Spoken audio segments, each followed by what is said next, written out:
This conference will now be recorded. It cannot actually interact with any of the window or window pop-ups or window activities.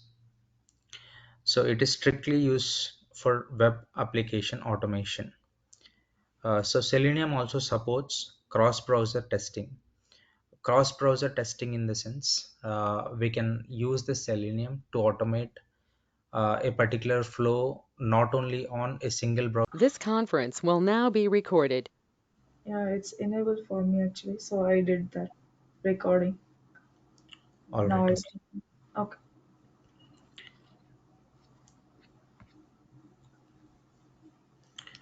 So we were talking about why we actually need automation testing. Why not we test an application manually? What are the advantages of automation testing?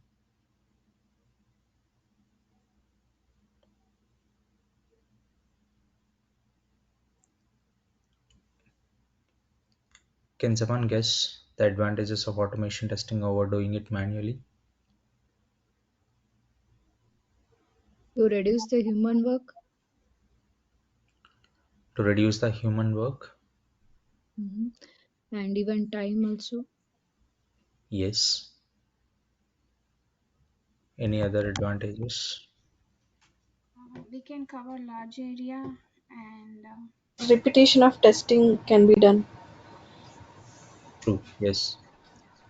So the basic thing is we can reduce the timelines and we can improve the coverage with automation testing, right? And also there is no scope for human errors. So it is not everyone will be doing with the same intensity, and it is always impeccable. Like there won't be any errors introduced by the human negligence. So with automation testing, it is impartial. Like the automation script will work the same way every time that we use it. So once it is developed, so it can improve the coverage. The reason being, so within a stipulated amount of time, so a human may not be able to cover wide range of testing, whereas the developed automation scripts can cover wide range of testing within a time frame. So it is not that a human cannot test the application, what an automation testing will do in terms of coverage. But the only thing is like within a specific, let's say if I have to test the application within an hour, the human might not be able to cover all the functionalities in the application within that 1 hour, whereas automation testing can do that much faster, because we can split the execution onto multiple missions, or something like parallel testing, or um, we can do something on the similar lines of multi-threading execution. On the same mission, we can also execute multiple instances of testing on different browsers, which is basically Selenium supports, which is cross-browser testing that we have discussed. And also it can generate wonderful reports which we can always use them for further references, so which is not actually possible with when possible by human when he or she executes within that stipulated amount of time. So reports generation is on automated process with the help of automation tools.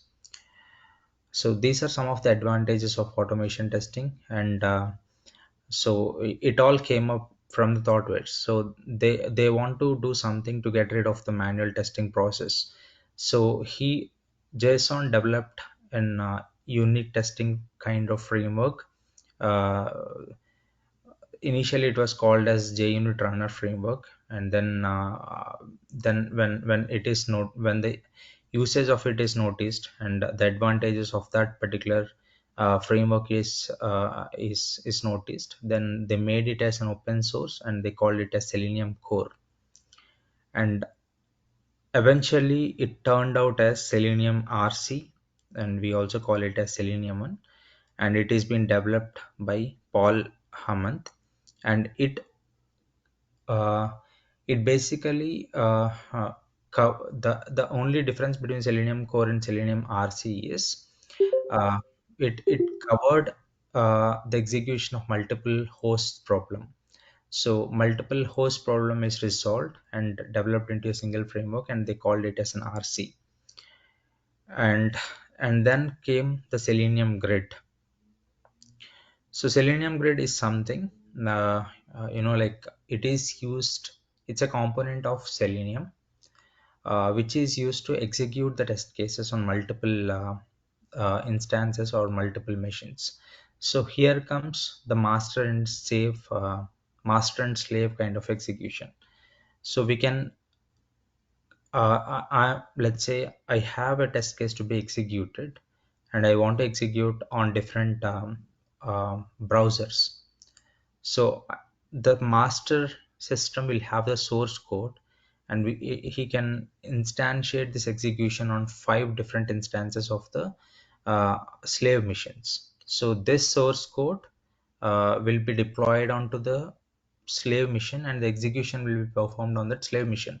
So on slave 1 mission, we can execute on the Chrome browser. On slave 2, we can execute on Microsoft Edge browser. On 3, Firefox. On 4, Safari.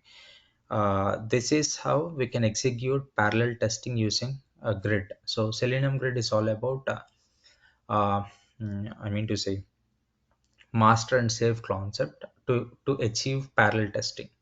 So we discuss everything in detail at later point of time related to Selenium grid, which is again which is live and is used in many of the projects right now. So Selenium RC is deprecated, and we just have legacy version of that.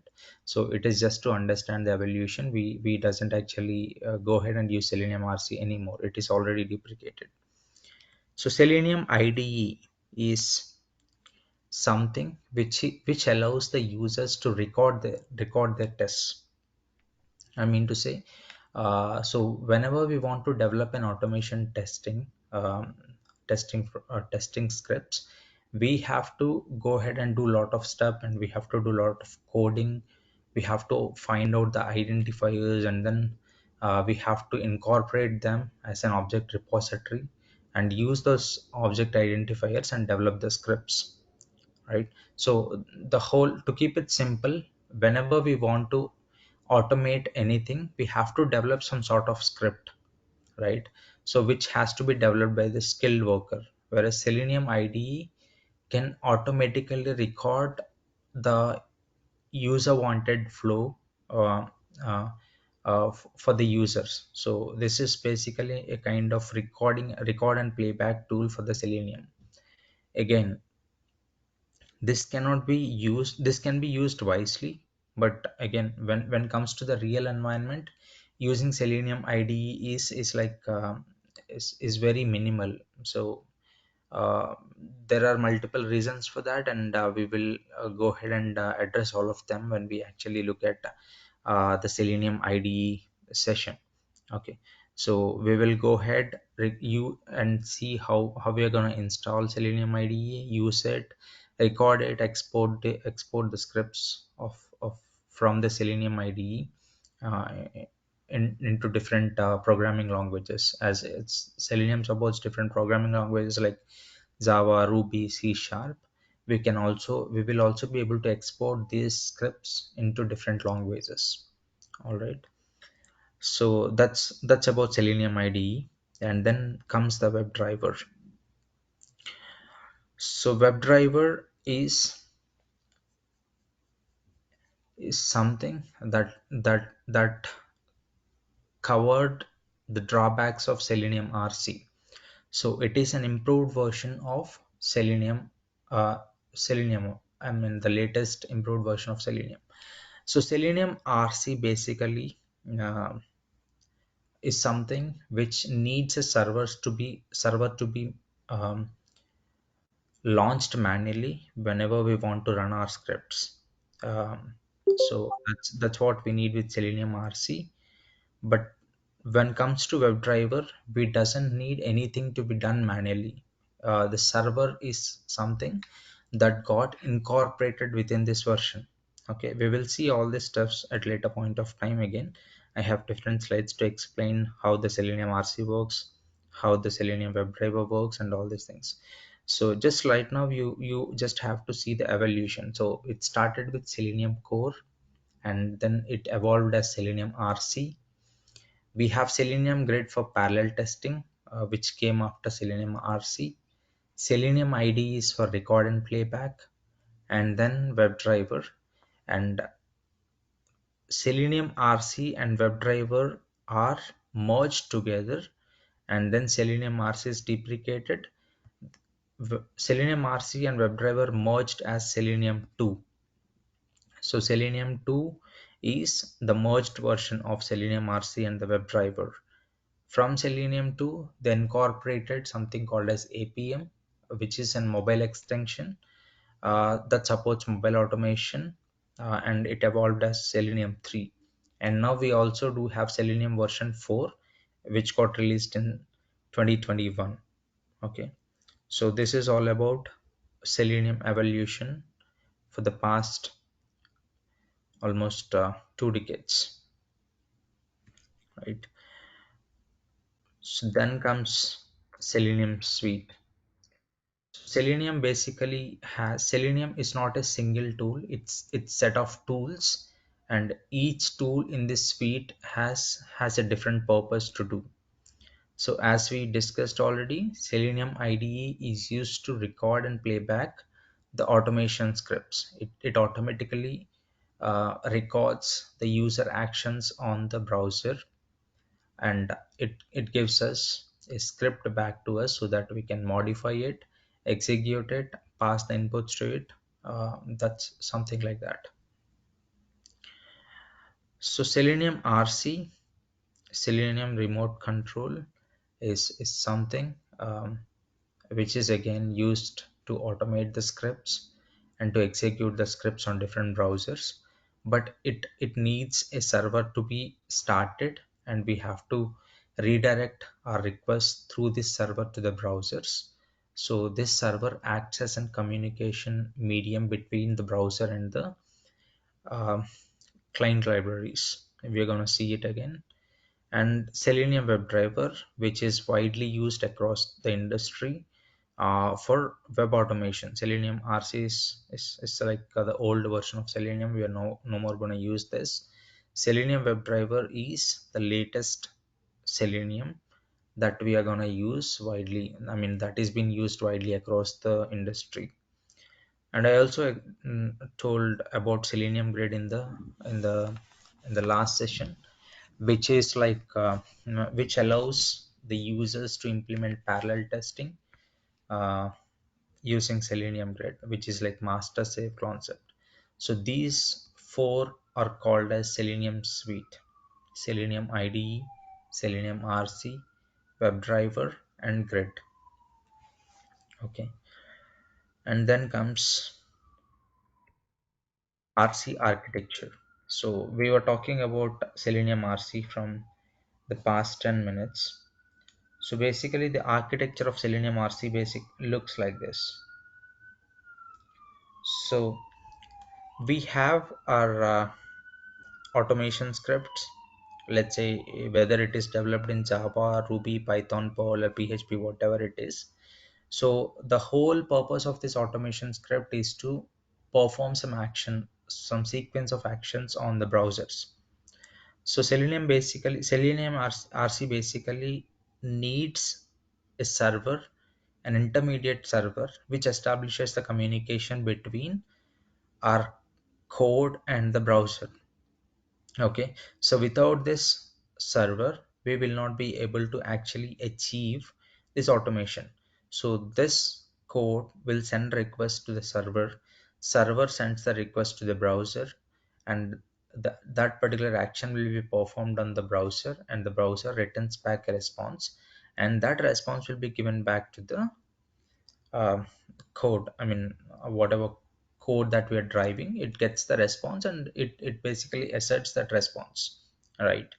So initially what happens is this particular Selenium RC will deploy Selenium core onto the browser, and then this Selenium core, which is installed on the browser, or which is incorporated on the browser will do the actions for us. So it's a long time taking process, because it's the responsibility of the RC to actually deploy Selenium core onto the browser, and then it starts executing the stuff. It start listening to the uh, request that we made to the browser. It actually performs those actions on the browser and returns back the response to us. So we actually manually need to start the server, and then we have to start executing our scripts.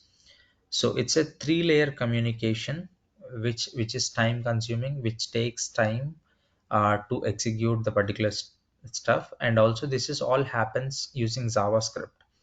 So we have to directly put the request as a JavaScript payload, and that JavaScript payload will be executed on the browser.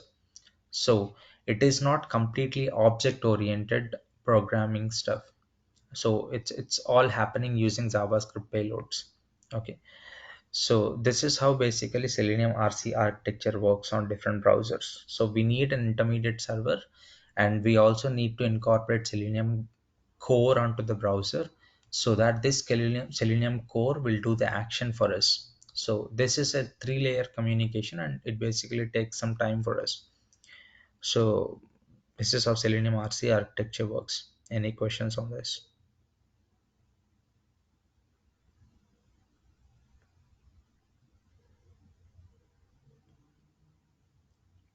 Hello.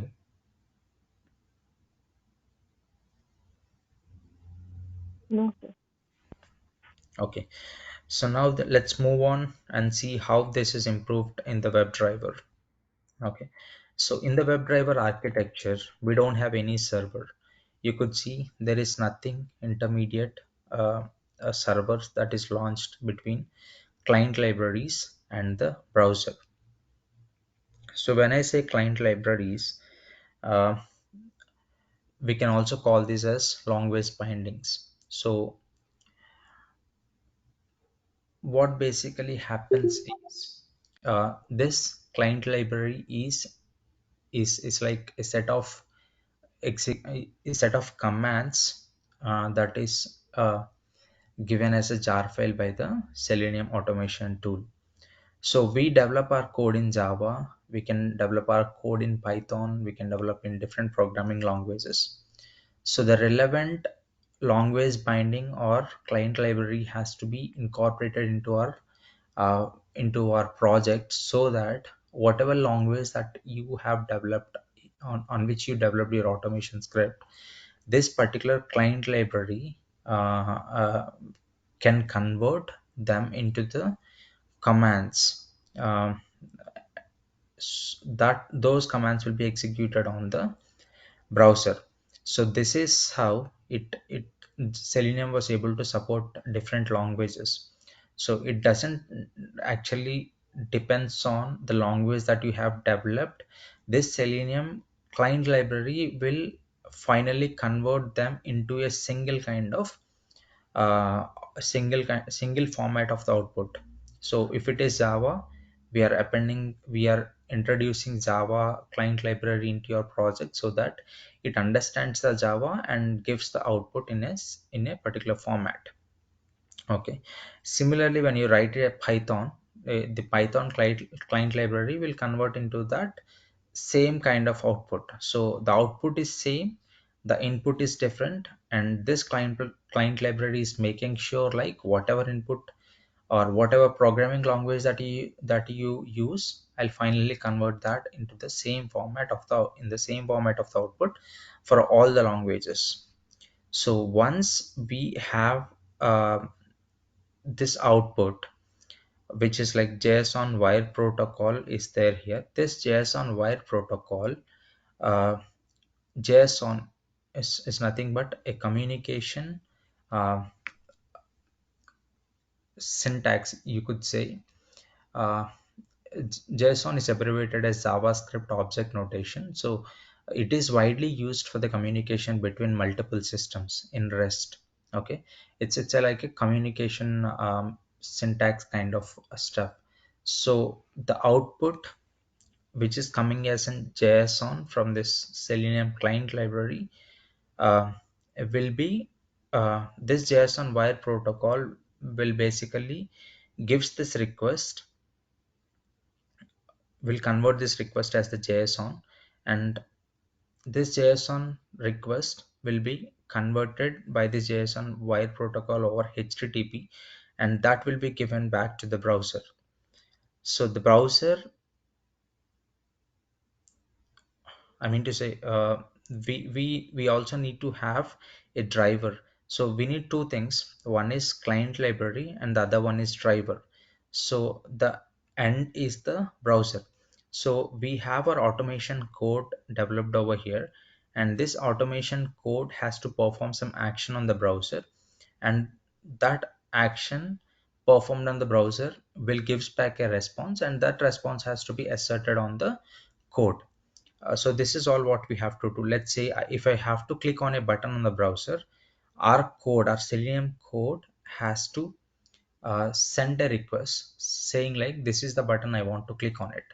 So this Selenium client library will convert the code into JSON, and this JSON wire protocol will transfer that request to the Selenium Chrome driver. So every browser will have a driver attached with it. So the Chrome browser will have the relevant Chrome driver, Firefox will have the Firefox driver, and Safari will have a Safari driver. And that particular driver will basically understands this request, JSON request.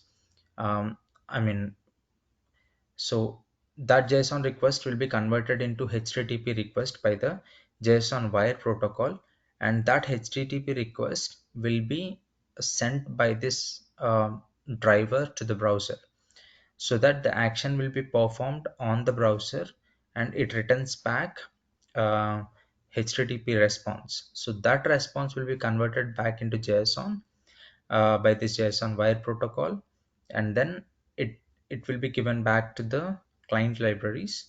It will be given back to the client library, so that the client library will give back the response to our code where we can assert it. So it works something like this. So the whole purpose of this automation testing is, so we have our Selenium code over here. So this Selenium code has to perform some action on the browser. So the Selenium code that we are giving over here is sending a request to the browser, so that an action has to be performed on the browser. So on the browser, if you want to click on a button, so this request has to be understood by this browser. So for that we have two mediums in between to actually communicate this. So this Selenium client library is an language binding.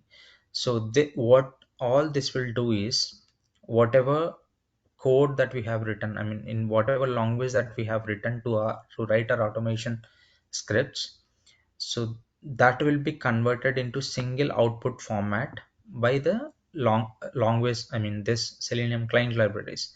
So this is how Selenium is handling multiple languages. It's giving support to multiple languages.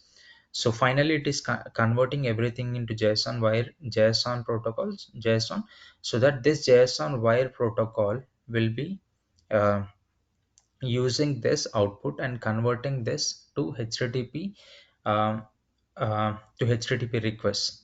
So this HTTP request will be sent to the uh, driver, which uh, this particular driver, I mean the browser driver, will send this HTTP request to the browser, so that this request will be accomplished on the browser, and the response will be given back to this JSON wire protocol, so that this JSON wire protocol will transfers that HTTP request into JSON format, and then this JSON response will be given back to the um, user code or the client library, so that we can assert the action. Let's say if I have to assert, if I have to search if a particular test is there on the page or not, if we will put a HTTP request through JSON wire protocol, and it understands that request, It accomplishes that request, and it returns true if that particular text is there on the web page, or else it returns false if that particular web page is not on the browser.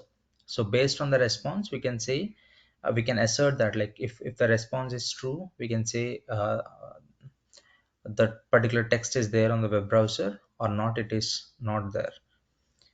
So this is all about the Selenium architecture.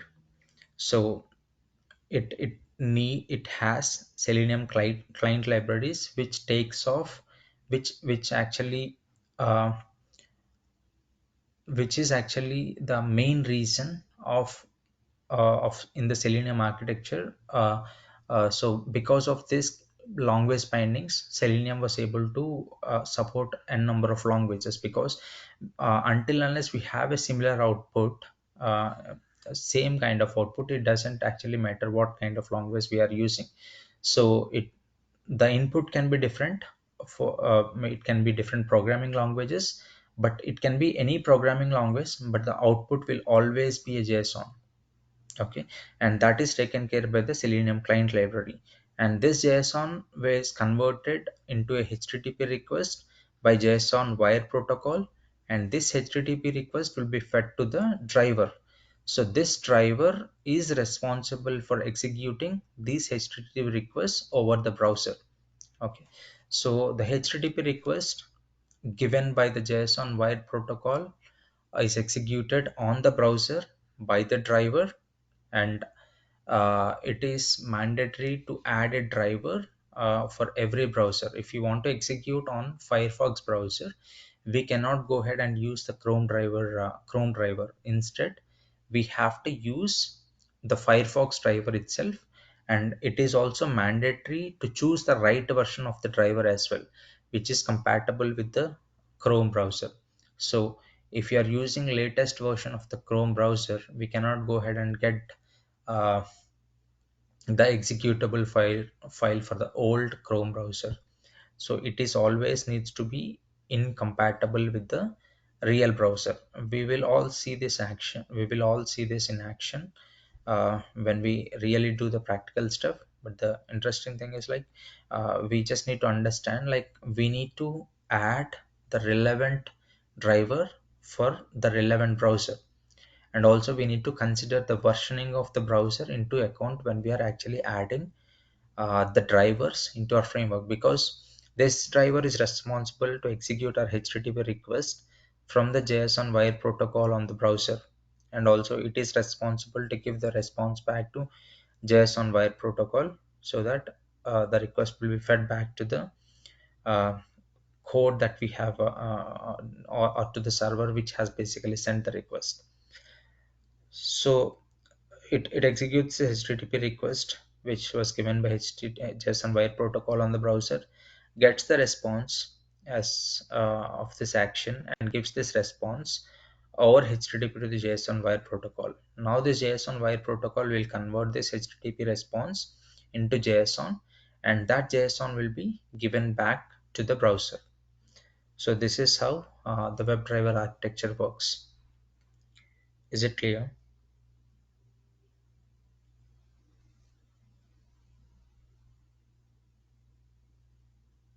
Yes, sir. Okay, so I'm just repeating because as this is important. um, Selenium client library is the language binding. So this language binding should be there, because as we are using multiple languages, or as Selenium supports multiple languages, so the input can be different, but the output always has to be JSON. Okay, so this JSON will be created by the client libraries. So Selenium client library, in the sense, if we have Java language bindings, this it understands the Java language, and it converts the code into JSON format. Similarly, Python library will understand the Python language and gives the output as JSON. If it is C sharp, we need to add C sharp library, so that this library understands the C sharp language and gives the JSON output. This JSON is nothing but it's an consolidated a pack of actions that the user wants to perform on the browser. Let's say I want to search for a particular item and click on the item and click on add to cart button. So this is what I have to perform on the browser. So this will be converted into a particular string of actions in which is in the format of JSON. JSON is a communication kind of syntax between multiple systems, which is widely used across uh, in REST. So this JSON will be converted into HTTP requests by this JSON wire protocol. This JSON wire protocol is responsible to convert this JSON format into HTTP request, because the browser driver can only handle HTTP requests, not JSON, not JSON payloads. So that will be taken care by this JSON wire protocol. So this HTTP request fed by the JSON wire protocol will be executed on the browser, or will be performed on the browser through the relevant driver of that particular browser. So this driver is responsible to understand the HTTP request, and it is responsible to perform this on the browser. Okay. Once the action is performed, it returns the HTTP response. So this response will be in the format of HTTP. Again, this JSON wire protocol will convert back that HTTP response into JSON format, and that JSON format will be given back to the uh, will be given to the end code through Selenium client libraries. Okay, so this is how the communication, end-to-end communication, will be made in the WebDriver architecture. Okay, so moving on to the next slide. As I told you, so in the WebDriver we don't have any sort of servers. So it is directly interacting with the browser through the OS, through the operating system. It is directly interacting with the browsers. We don't have intermediate servers, or we don't need to actually install something onto the browser. Like in RC, we actually deployed Selenium core onto the browser first, and then through the Selenium core we actually executed some set of steps which is not actually needed in the WebDriver. It's directly interacting with the browser through OS, right? So this is the advantage with the WebDriver. Just a second.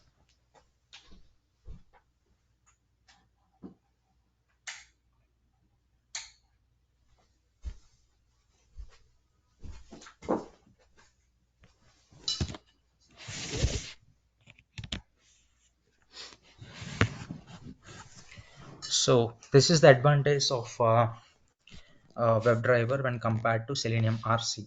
So here the execution will be faster.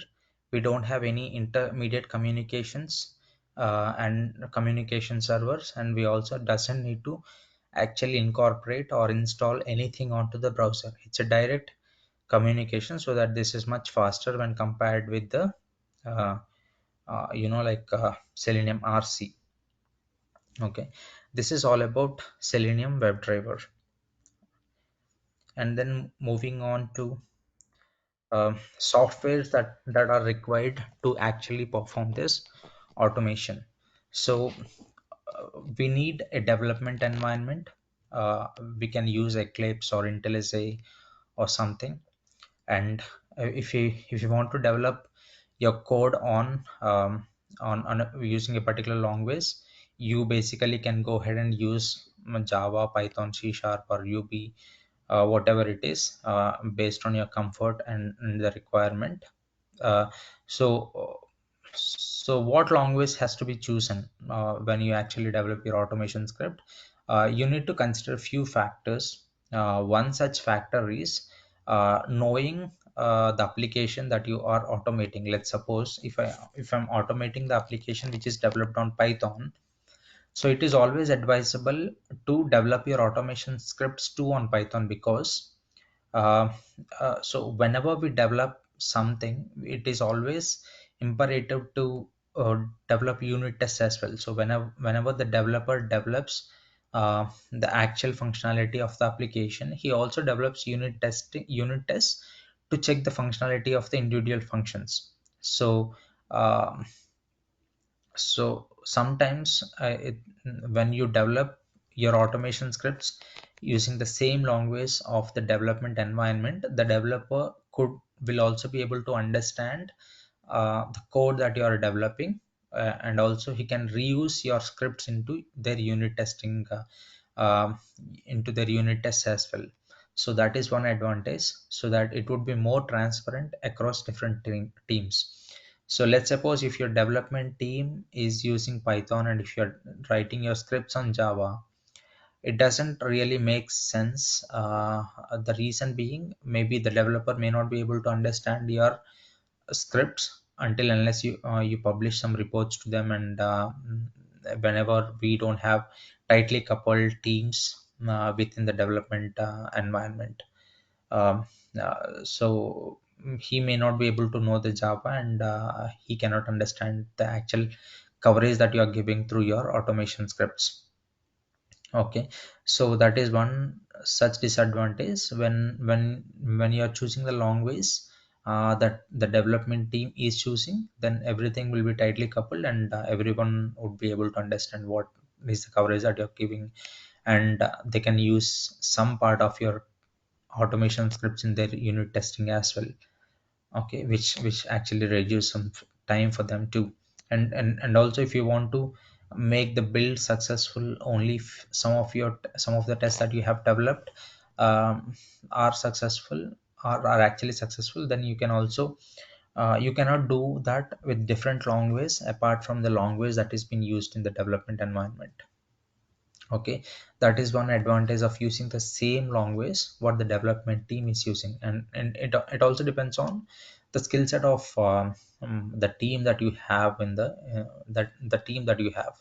So when you don't have Python, um, uh, Python proficient resource in your team, and if you want to develop the automation scripts using Python with the resource who is strong in Java, it doesn't really make sense. We also need to consider the skill set of the resources, and the amount of reusability of the automation scripts in the development by the development teams in the unit testing, and what is the actual use of tightly coupling the development environment in terms of programming language also needs to be considered, and then it needs to be decided. Right, all these factors has to be considered whenever we are choosing the language that we are going to use in in the development of automation scripts. And then other software that we need is Selenium, which comes as a jar file basically. So as I told you, it supports different browsers, and the browsers are all listed over here: Chrome, Firefox. IE is now deprecated, and it is now as Microsoft Edge, Opera, and Firefox. So these are set of softwares that we will be installing in the next few slides, and see the actual working of Selenium architecture. Okay, and then comes Selenium IDE practical session. Uh, so we already discussed what Selenium IDE is. What is Selenium IDE?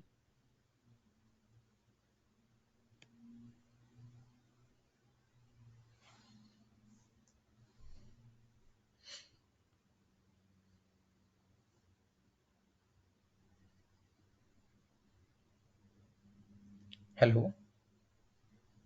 Record and playback. Yeah, Selenium IDE is basically used to record and play back uh, Test the automations. automation scripts. Okay, so now let's do this sequence of steps to understand Selenium IDE better. So we will understand, we'll try to see how to actually download and configure Selenium IDE, and creating a project on Selenium IDE. We will record an automation flow, and then run the recorded flow, and then we will debug the recorded flow, and then export the recorded script into different languages, whether it is Java, Python, or Ruby, C Sharp, whatever it is. and then closing the Selenium IDE. So if you want to configure Selenium IDE, we just need to add a plugin which is an extension on the browser. So whether it is Firefox or Chrome, it comes as an extension. Selenium IDE comes as an extension. So you can go to your browser. Let me know if you're able to see my screen apart from the PPT. So are you able to see my browser now? No. Oh, Let me share the screen again.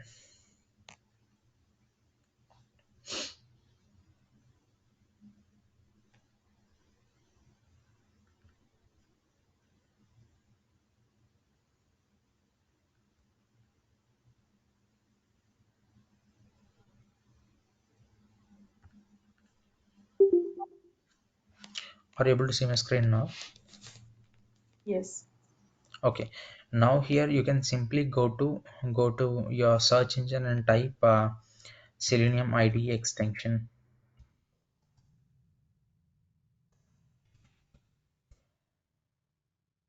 So when you go ahead and type, so as I'm working on Chrome browser, I just need to get this extension for Selenium. I mean for Chrome. So this comes as an extension. Selenium IDE comes as an extension, and you can add this extension to the Chrome. So when you add this extension to the Chrome, it actually downloads the required files to us, and then it got added to our Chrome now. So you can go to your extensions and you could see Selenium IDE over here. So once you click on the Selenium IDE, it opens a new pop-up for us where you can record a new text in a new project, or you can already open an existing project, or you want to create a new project or close Selenium IDE. So right now I want to create a new project. So I'm creating a new Yes. project. Yes, Hello. Yeah, the same window is showing for us. I see.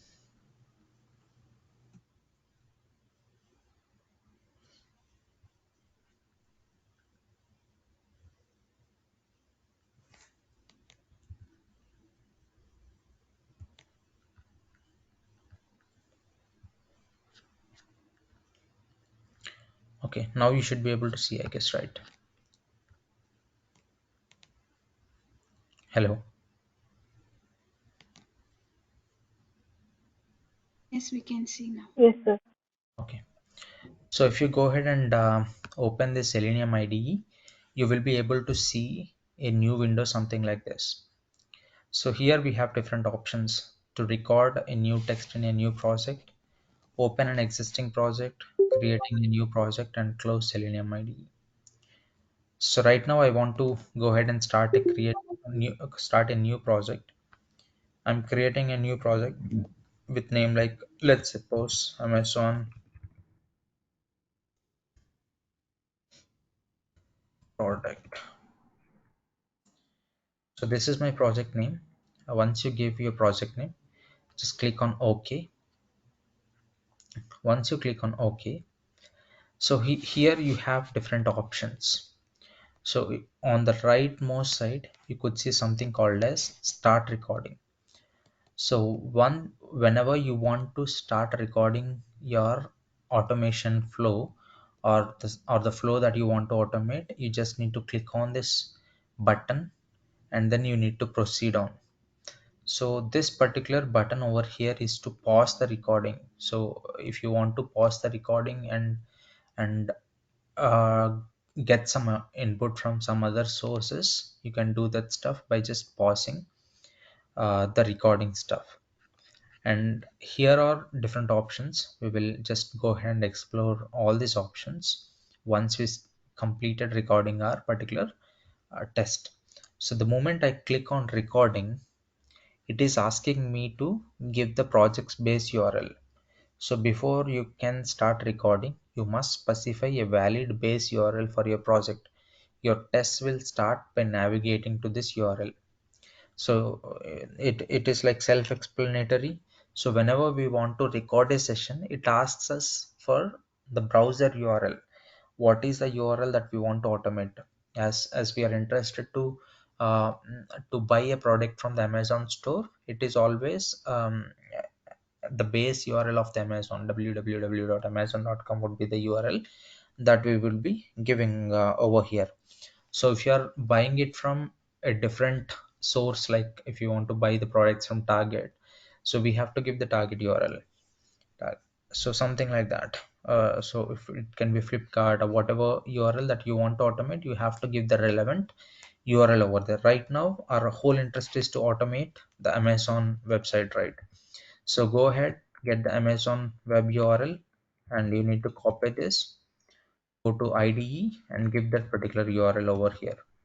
So once you give this particular URL and click on start recording, it opens the different Chrome session and it automatically navigates to this particular URL that you have given over here.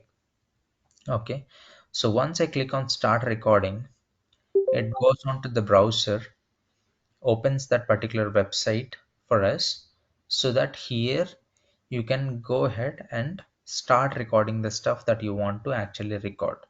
Let's say I want to choose something like apps and games over here. Okay, and then I want to give something like war games, and then go ahead and click on this search button. So once I got the results, I want to scroll little down, go ahead and click on this particular button. Okay, so I clicked on this, so it is recording the actions that we have performed. So let's just wait for a second, still this gets open.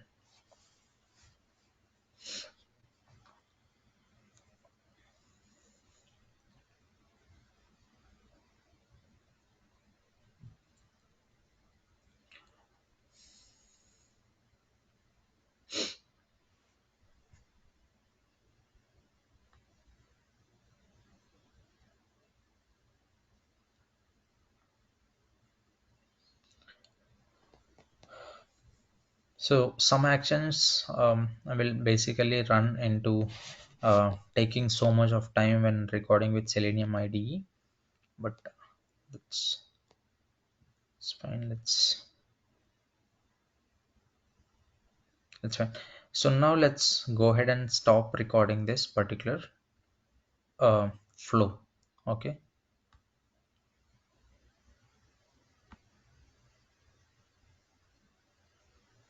I guess it ran into a problem.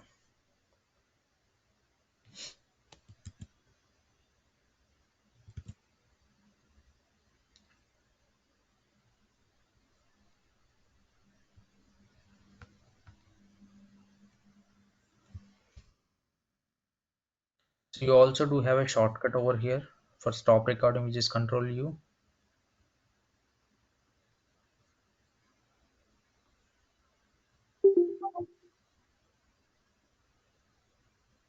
Okay. So now it got stopped and you could see something got populated over here. Okay. So what all we have done over there is, you could see we are clicking on something, and the identifier for that is id is equal to search drop down box.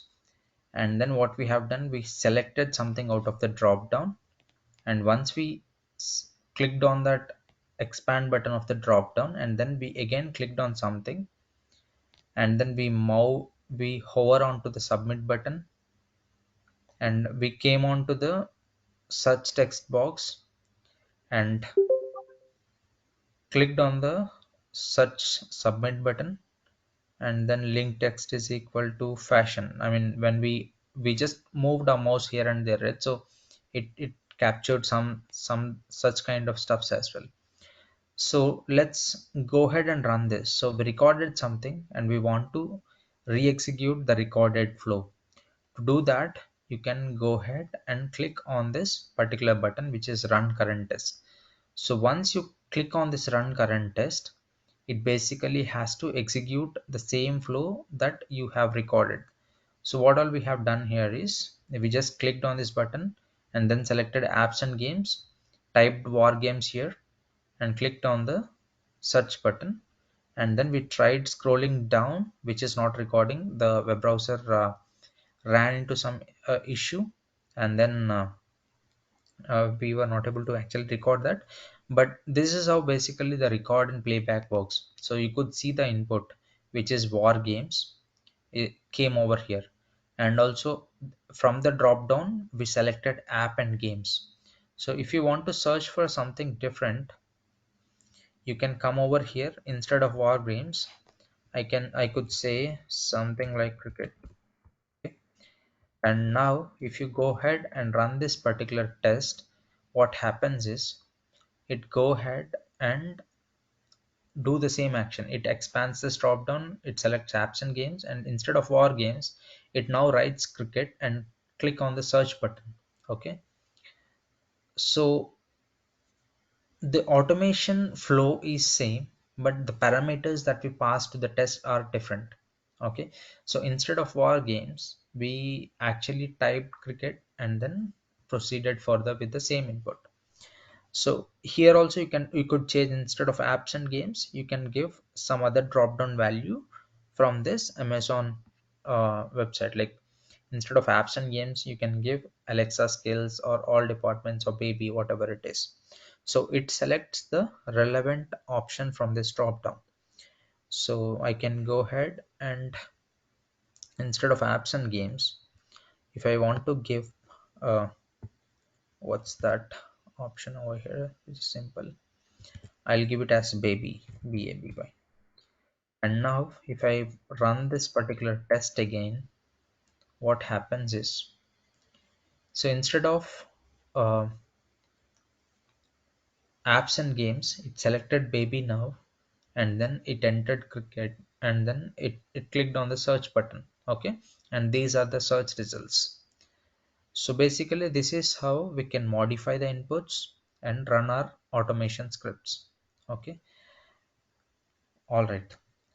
So here you could see two important things. One is the value that we want to pass for that particular element, and the other one is the identifier.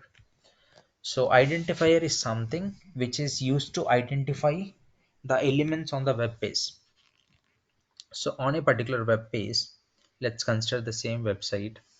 On this particular web page, we have different elements. We have search search button over here, we have text entry over here, we have drop down here, we have some title over here, and if you scroll down, we have some text over here, we have some image over here, and these are all different elements on the web page. And for every element on this web page will have a unique name to it. So this particular search box will have a unique text box will have a unique name. This button will have a unique name.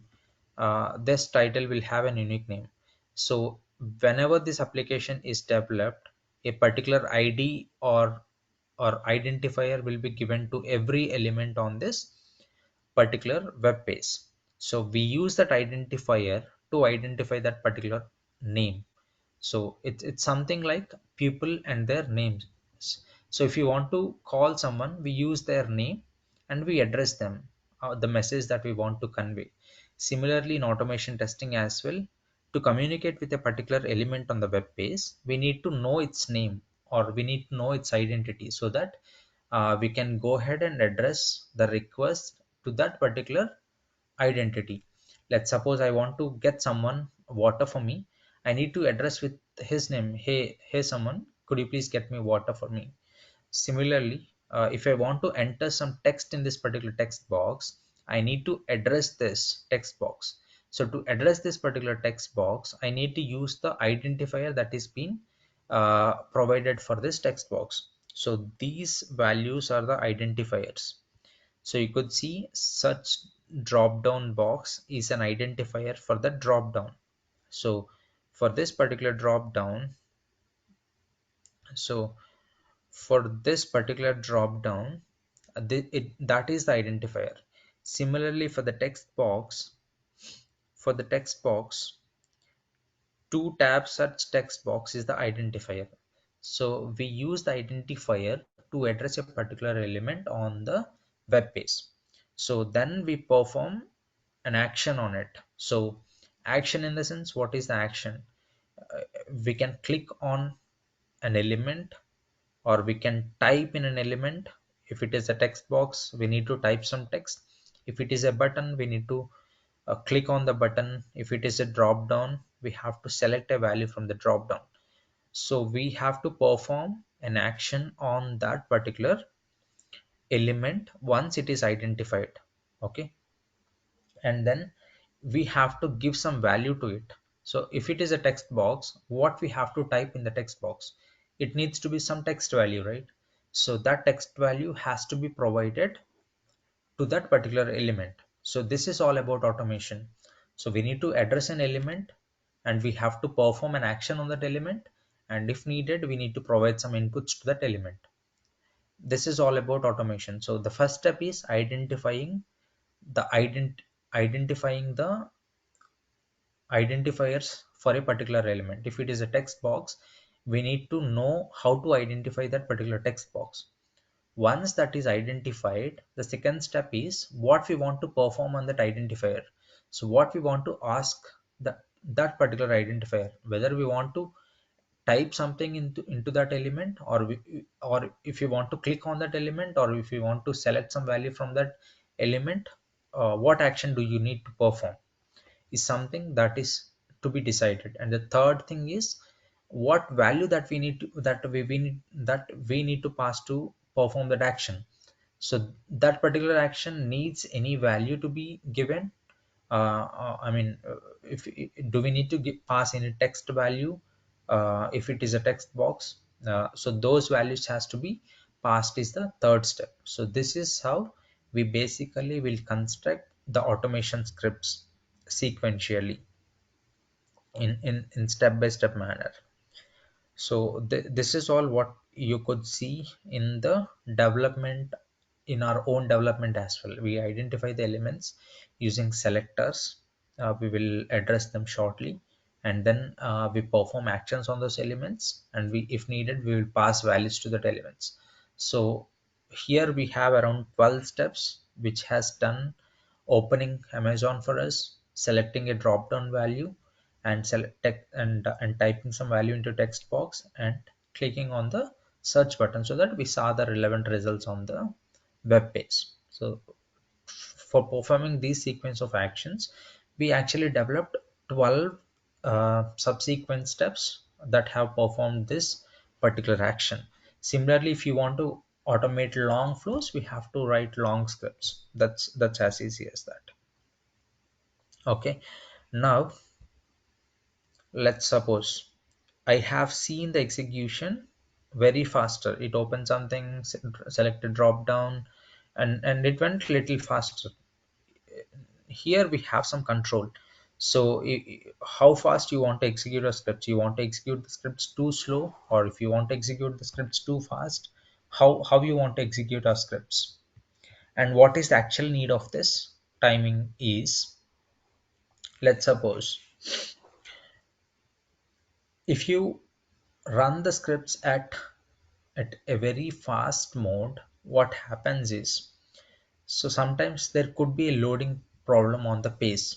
So the element that you want to load may load after a second, but you are trying to perform the next action within 0.5 seconds.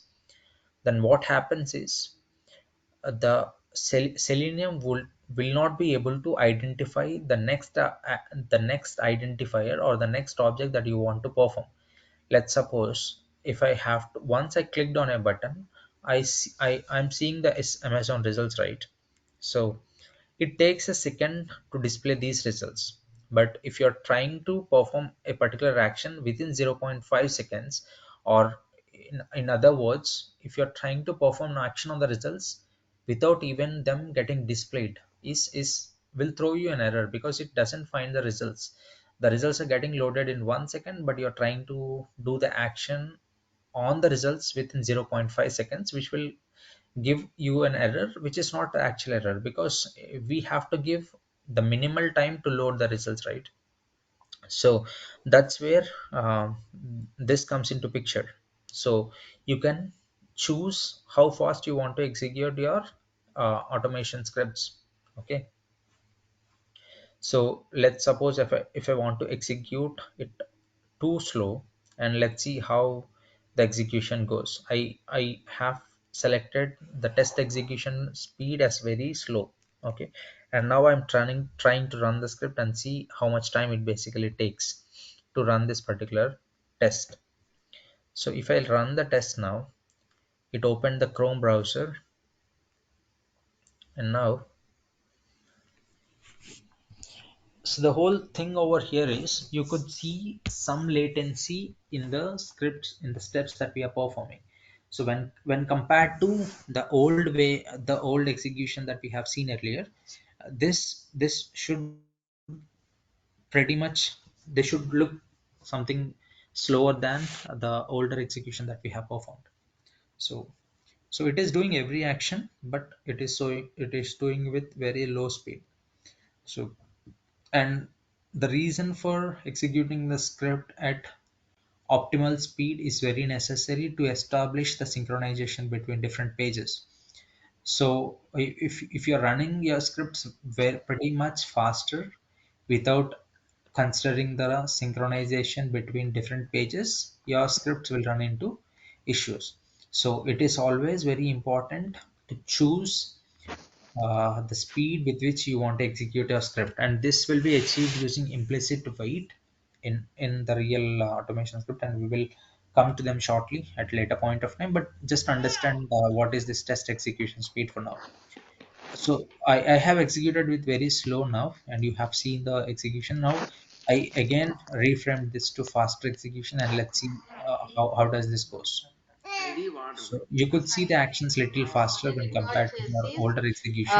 Scripts ని చూపిస్తున్నాడు. అవును చూపించాడు. Start recording అని కొట్టి చకచకా వెళ్ళిపోయింది. Can someone go on mute, please?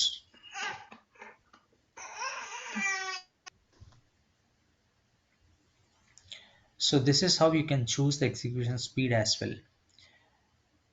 So that's all about this option. And run all tests, in the sense we can add multiple tests over here. Now we have only a single test. We can even add a new test case. So instead of this, I can create a new test saying like, so in this particular test, instead of cricket, I want to give it as,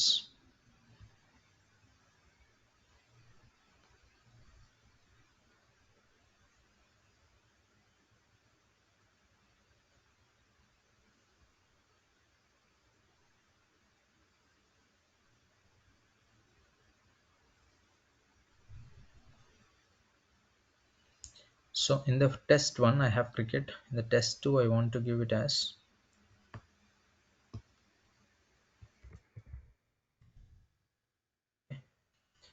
and let's see how this goes. So when I click on this particular run all tests, all the tests will be executed in sequential manner.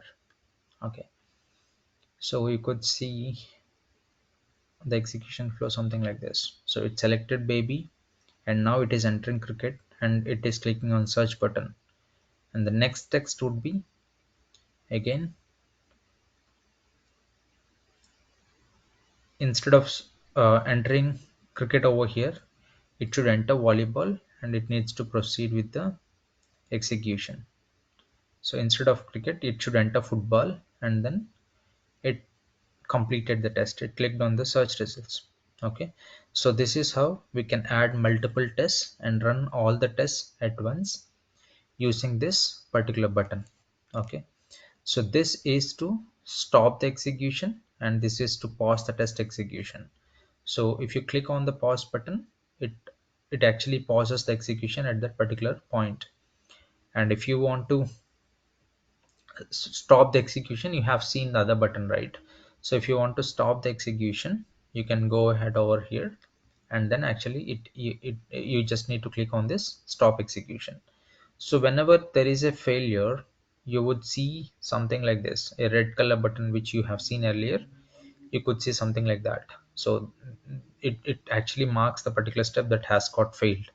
Okay, that's how you could see the passed step and the failed step. Okay, and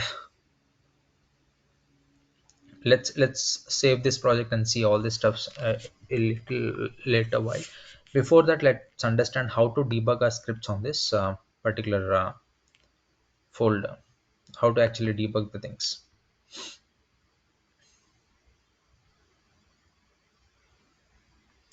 So if I want to debug a particular test, you just need to add a breakpoint. So let's suppose if I want to uh, put a breakpoint at line number 6, you just need to come here and just click on this in this number slider. So just click on this number and then just start the execution now. So once you start this execution, it will perform the actions till that step, and then it stops the execution at that particular step. And from here you have an option to step over in the sense it completes the execution of step number 6 and goes to step number 7. Okay, so once I click on this particular button, it perform this action now. So you could see a label got selected inside this. That's this browser. Okay, so this is not the one, right? Yeah, so you could see the baby is selected now in this. The next step is it has to enter something like cricket. So I just need to step over and just see the browser back again. You couldn't see anything, it just clicked on this. Now we stopped over here, and if you want to step over this particular step as well, you just need to click on this so that it over on the search button. So when you hover on this, it even executed this particular step as well. So it hovered on something else that we couldn't see over here. Now this is the step where it enters cricket. So when you step over on it, so now if you go back to the browser and see, it entered cricket over here. Okay, this is how you can execute in the debug mode. Wherever you want to put a debug, so there you can just click on that particular number so that the script will execute till that step, and then it actually stops at that particular point. And if you want to continue the execution later, just click on this run button so that it moves ahead and continues the complete execution of the entire rest of the script. Okay, this is how the debug will be achieved in Selenium IDE. And now what is the actual need of debugging? You might be aware of Java, right? So why do we debug the scripts?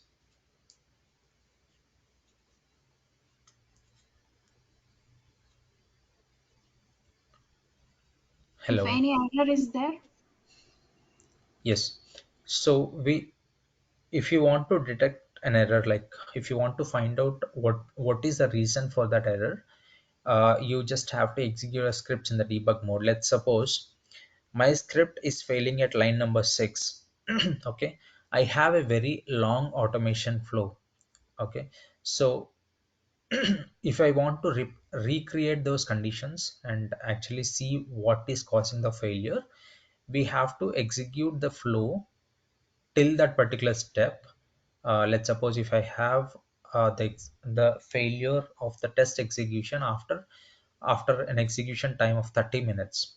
So what happens then is, so we have to recreate those conditions for those 30 minutes, and then we have to test the application.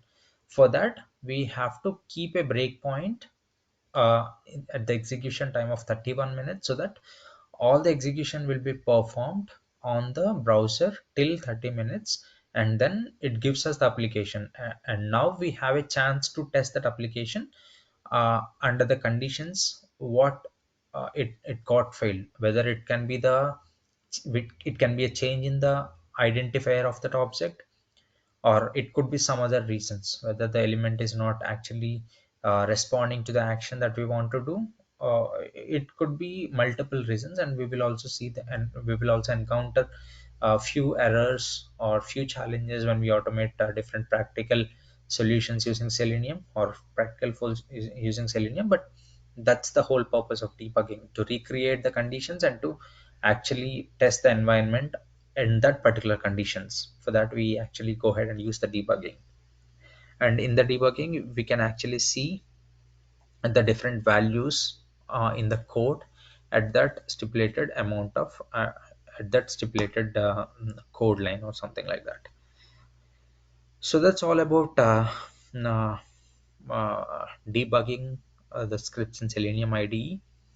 And now if you want to save this project, just click on the save button. And if you want to export to something,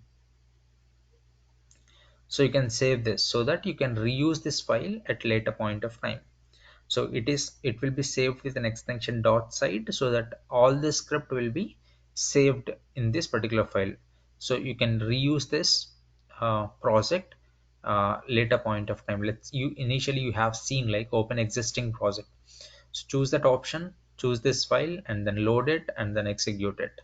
So that's the whole purpose of like saving this particular project. And now when you right click on it, here you have few options that you can explore too. So you can clear all the commands, toggle breakpoint, record from here, and all the steps. You can even go ahead and explore these commands on your own too. And then so here is a chance to create a new project, here is a chance to open a new project, here is the chance to save the existing project. And here you could see some sample list of shortcuts that you can go ahead and use over here. Okay, and now the only point that you have to understand is exporting these files into a Java file. Okay, so for that what you have to do is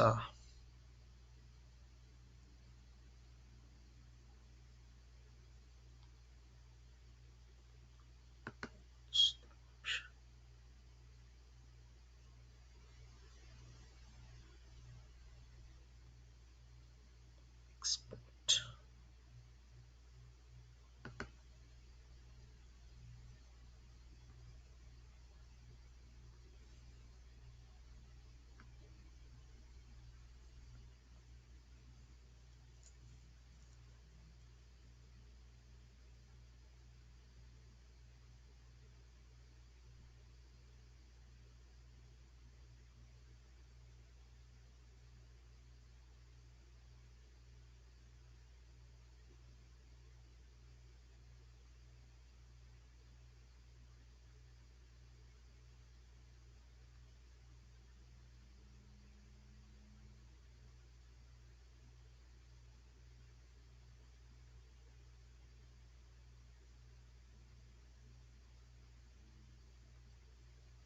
So here is an option to export.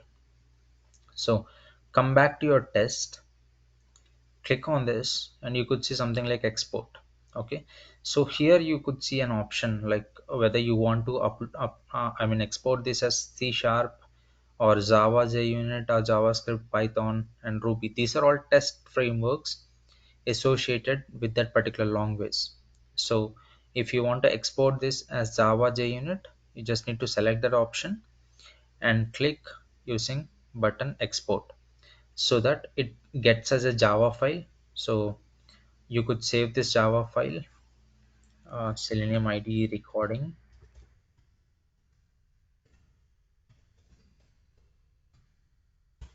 and click on save button, so that a Java file will be actually will get executed, will get saved for us. You can even open that in an IDE. Okay, so you can go ahead and open this in an IDE file, open file, and I have saved it as uh, date modified, date modified. So Selenium IDE recording, right? So just click on open button, so that you could see every action in as a Java code over here. So you could see everything. So we are sending keys, these are the identifiers, and and something like this. It generated some sort of Java code for us, and we will get to know all about this code at later point of time when we really develop this code without the use of Selenium IDE. So this is how we can export our Selenium IDE scripts into different languages. Okay, is this clear?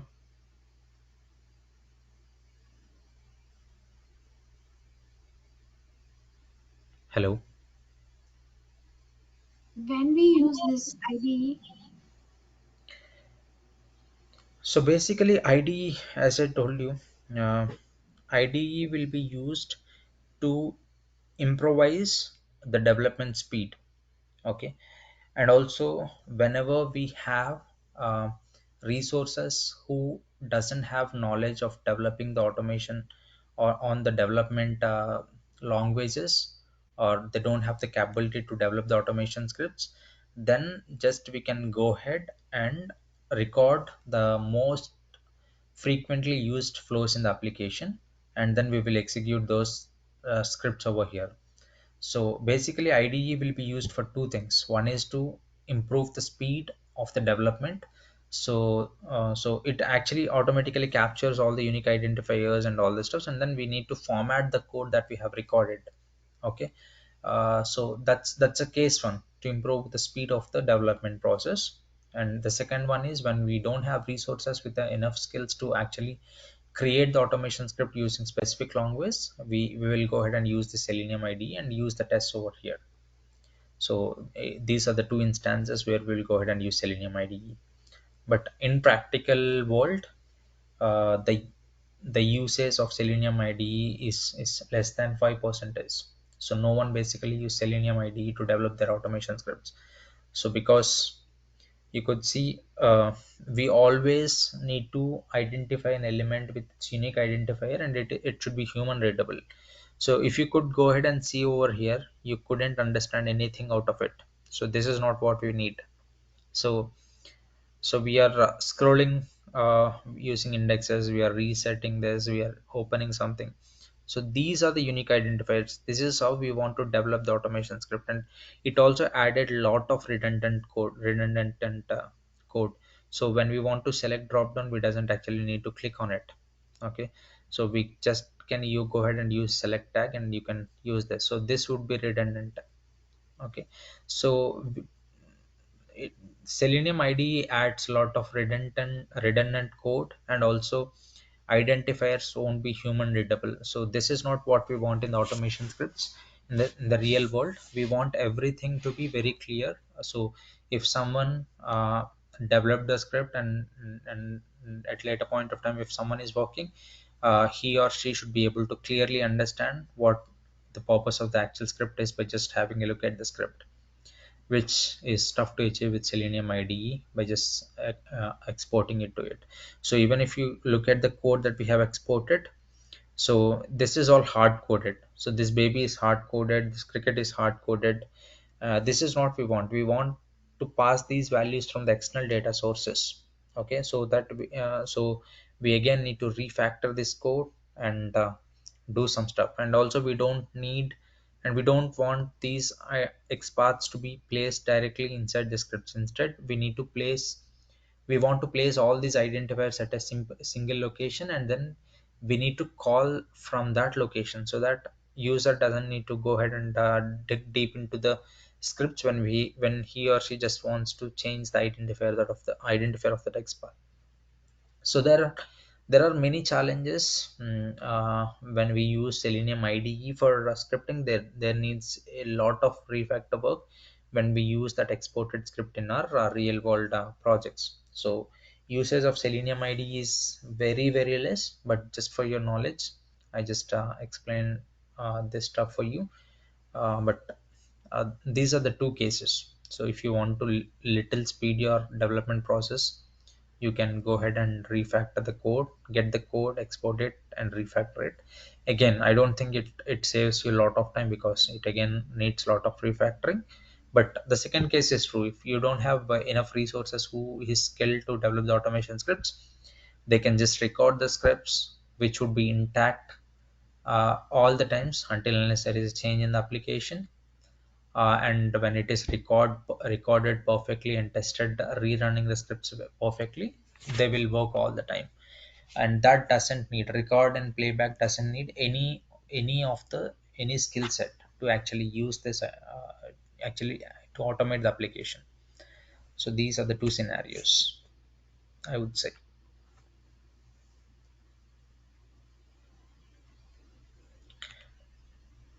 Is that clear for everyone? Yes, that was my question. Why we are not using the IDE? So thank you.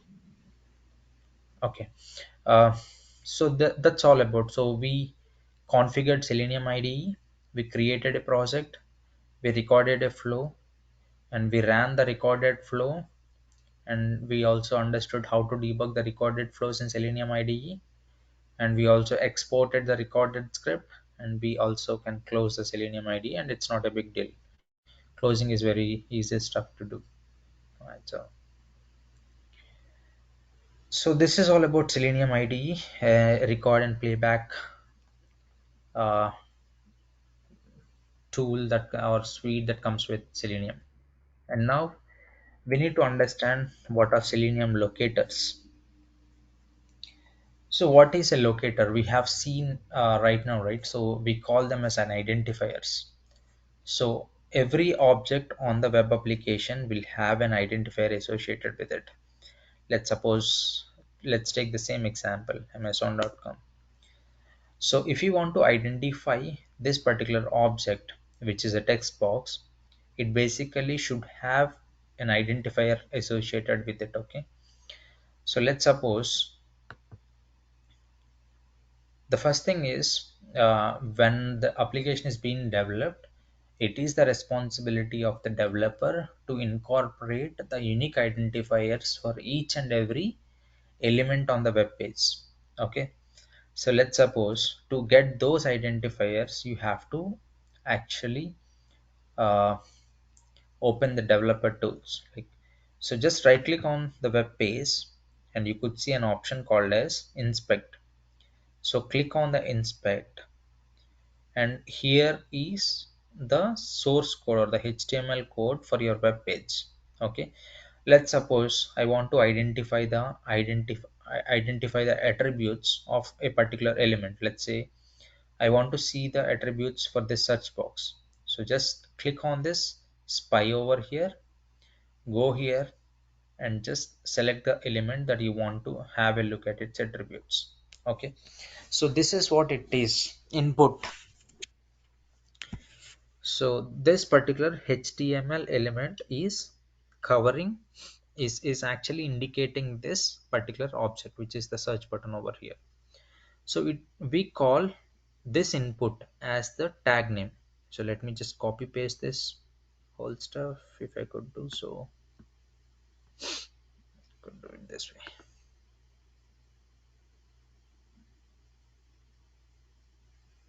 Open source code.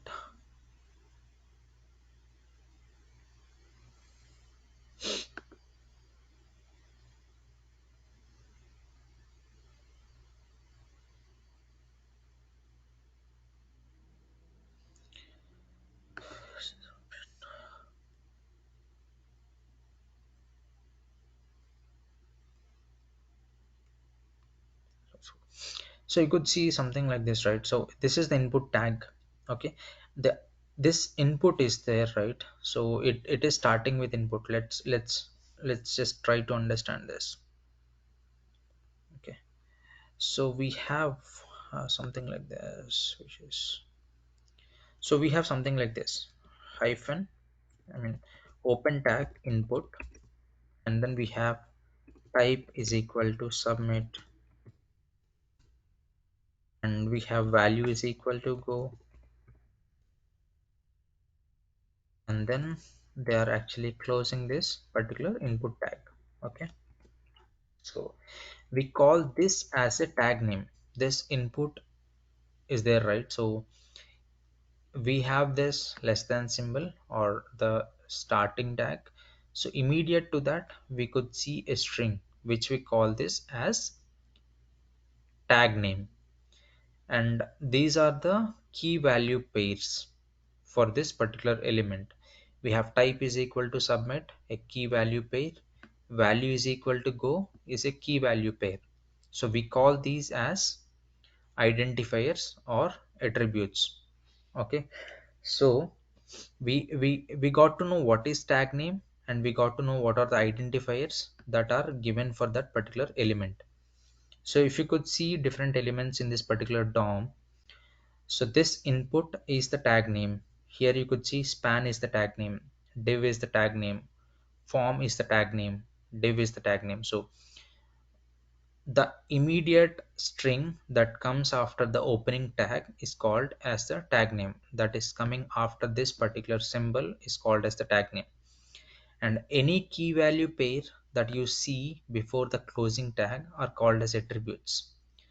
Okay, so our other attributes or the key value pairs or identifiers we call it as. So this is an attribute and this is an attribute value. Okay, and this is key and this is value, which are used to identify a particular element.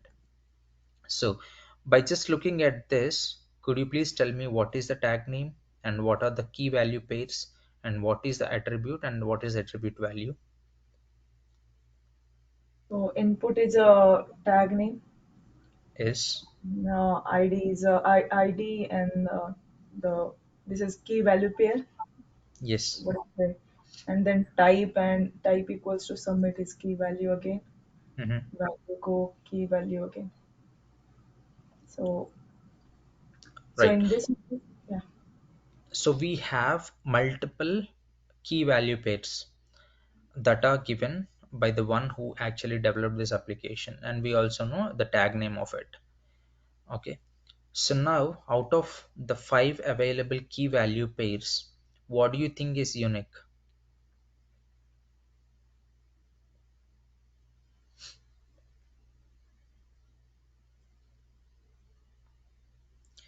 So you need to consider these key value pairs something like this.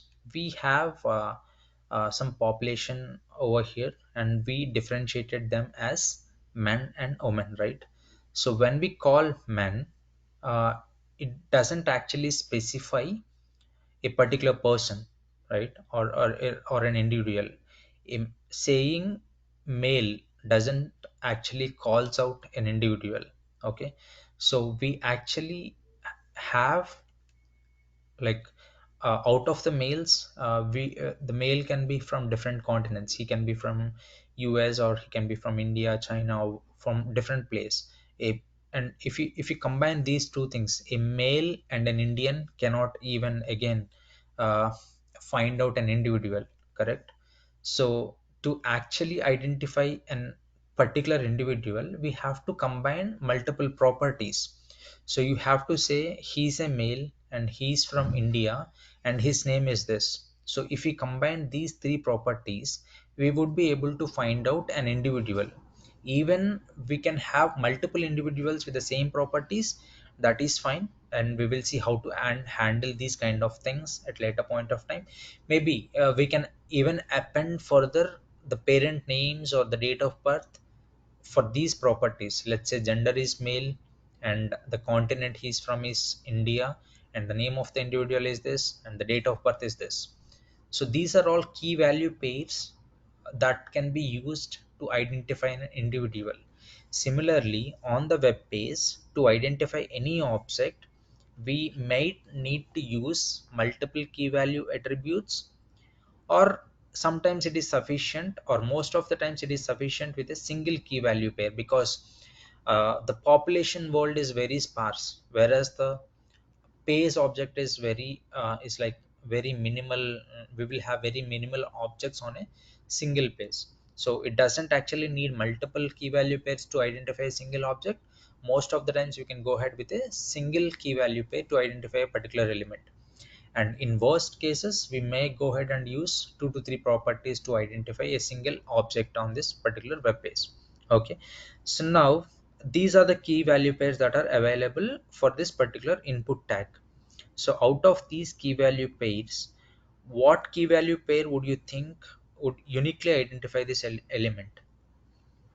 just have a glance at this key value pairs and just try to figure out what can be the unique thing or unique identifier for this particular object out of these key value pairs.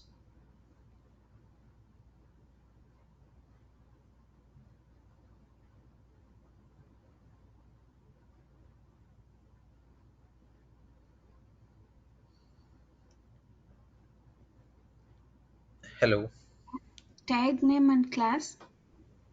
Yeah, so type is something which is like submit is is something that specifies the type of this. So type is nothing but you could see it is submit kind of stuff, right? I mean, I when I click on this button, the type of it could be submit because we are entering something over here and we are submitting that value.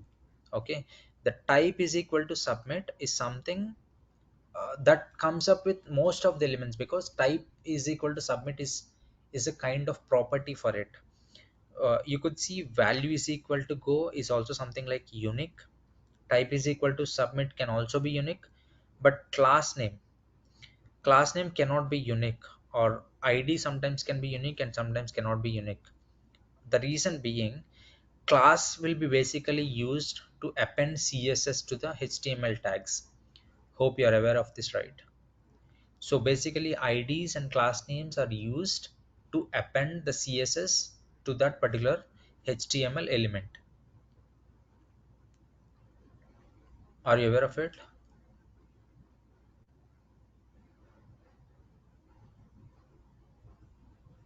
Hello.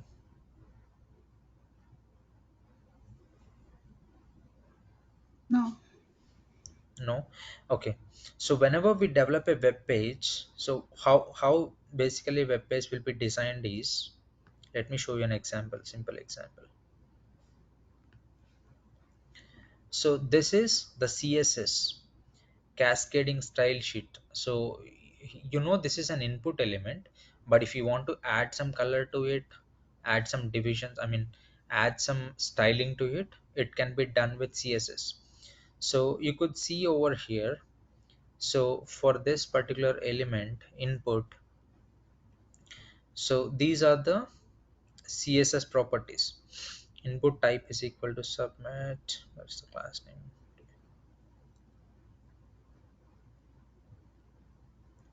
Okay, so you could see whichever has dot always specifies id, and hash always specifies id, dot always specifies class name. So all the elements that are associated with this particular class name will have this particular css. Background position is this, width of that element is this, height of that element is this, color of the element is something like this. So all these things, all the css will be appended using id or the class name. So for all the class names with this np search submit, this particular css will get applied. So the for all such elements, the right, the top will have 5 pixels width, right will have 0, height will have 40 pixels, something like this. So just try to go ahead and understand how the css and html work basically, but css will be tagged to the html element using its id or the class name in most of the cases. Okay, uh, so id and the class name are basically used for that purpose. So we cannot go ahead and um, go ahead and take id and class name until unless you see it as very unique. Okay, but here by just having a glance you could see value and the type are something unique. Okay, uh, to know whether these are the unique values or not, we have a different procedure, we will come to that shortly. But the whole purpose for now is to understand what is the tag name, what are the attributes of a particular element, and how to identify the tag name and the attribute, or the key value pairs or the identifiers of that particular element is is what our interest right now is. Okay, so if you want to identify the attributes of a different element, it is as simple as click on this and go to the element that you want to identify. Let's suppose I want to identify the attributes of this Amazon devices. Go here, and now you could see these are the attributes of that. It's of type, the tag name is span, the class is this, and it has inner text of Amazon devices. Okay. Similarly, if I want to identify something else, if I want to identify this drop down, so the tag name of that is select, and it has name as URL, and just these are all the attributes, I mean key value pairs of that particular element. You can pick one out of it and then use them to identify that particular object. Okay. So is tag name and key value pairs or identifiers are clear for everyone?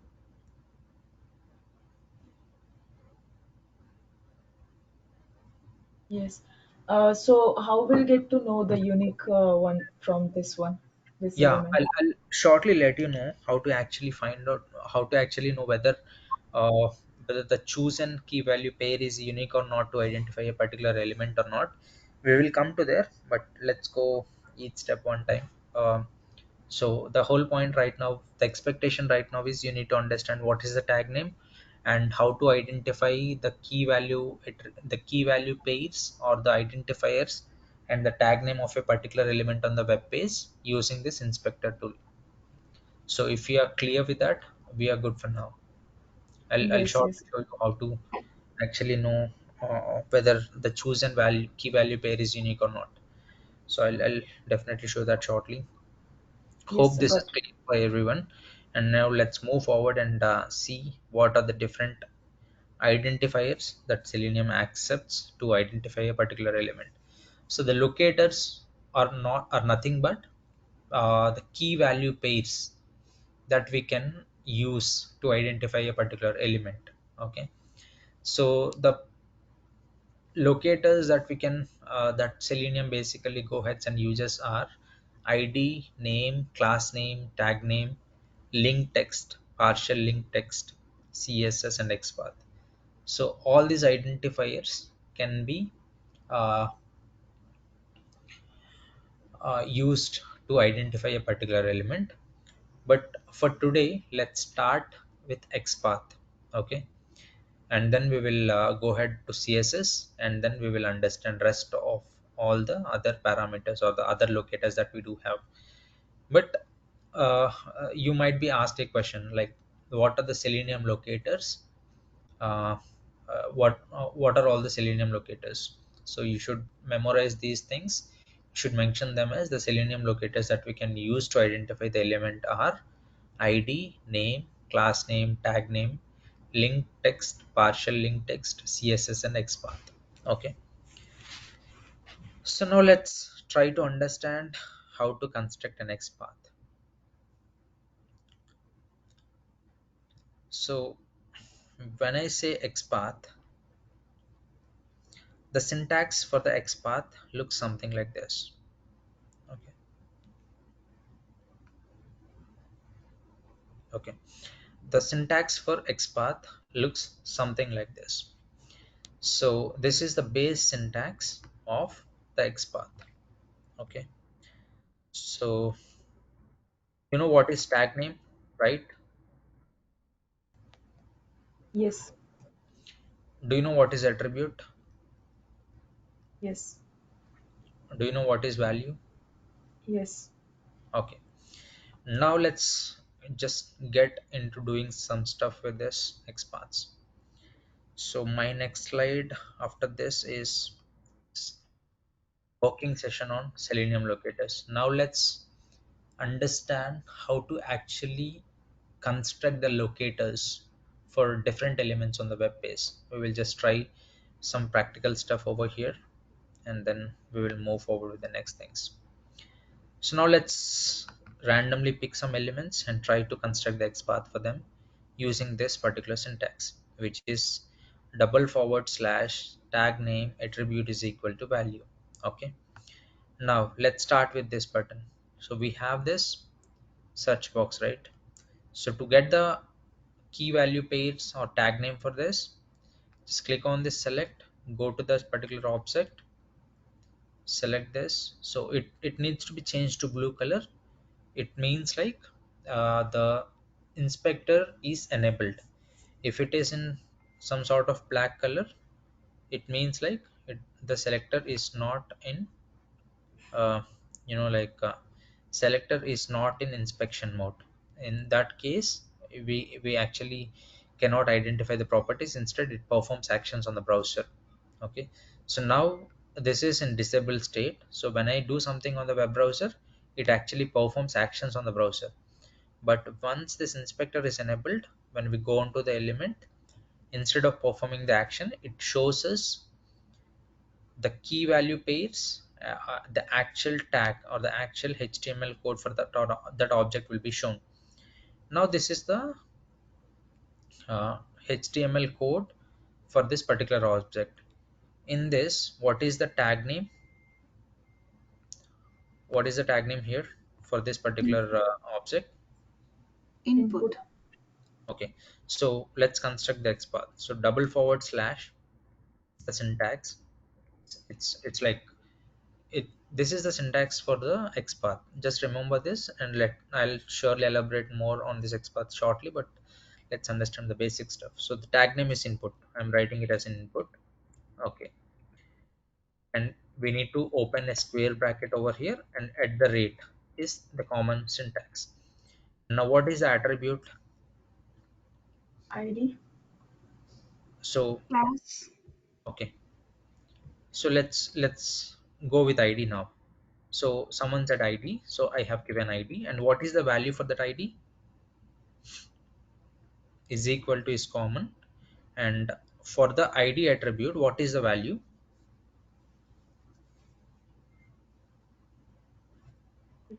May nav search submit button. submit button. Yeah, nav search submit button is the value for that. So if you want to copy something, just go to that element, double click on it, and do a control A, control C, and come back to your editor where you are editing your XPaths. Just give that thing over here. Okay, so now we got the syntax, right? So we started with two forward slashes, we gave the input, and we opened with a square brace, and at the rate came over here, and then we gave the attribute is equal to and the attribute value, and we are closing with a square bracket, and this is what we constructed now, right? And now we want to know whether this is the unique identifier for that object or not, right? That's the next step. Am I correct? Hello. Yes. Yes. Yes. So now copy this XPath to identify whether this is unique element or not. Copy this, go back to this DOM again. Just do Control F. When I say Control F, a search box opens over here which says find by string, selector, or XPath. So now we constructed an XPath and we want to search that XPath. So when I paste that particular XPath, I could see one of one. Okay. What does this mean is we have only one element matching this XPath in this particular page, which says this is an unique identifier. Okay, so the whole target for us is it always needs to be one of one. Okay, when you see one of one, it means like it was able to find only one object in this web page matching this particular XPath. Okay, and it got even highlighted as well. Okay, so that when you hover on this, it is actually highlighting the object that it actually implies to. Let's suppose I removed something on this ID. So I removed some part of the string, and it is saying like 0 of 0. It means like it is not finding any element on in this DOM structure matching this particular XPath. Got it? So there is no element with ID and value as nav such submit but on this particular web page. So this is this if you construct this as an XPath, it is not identifying any element on the web page. That means it's a wrong XPath that you have constructed, or you missed something in the XPath construction. When I rechanged it to button, it is identifying it as one of one. Is that clear? Yes, sir. Okay. So this says this identifier is an unique. Now let's go ahead and change with something else. So instead of ID, I want to go ahead and try with class name. Let's see what happens. So let's suppose for the same object, I'm actually copy pasting. I'm using the class name as an attribute and value. So I'm just copy pasting it. So now I'm getting one of two. What does this mean? There is two match. Yes. So with this particular XPath, it found two matches on the web page. One is this input text box and the other one is this button. So these are the two matches with this XPath. So this is not an unique identifier for this particular element that we are intended to identify the that we are intended to identify the identifier. Okay, we tried with ID, we tried with class name. Let's go with the value.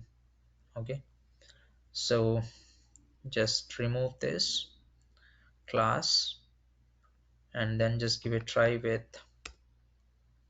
value. Okay, I'm just trying to copy paste this and put it over here. Is this an unique identifier?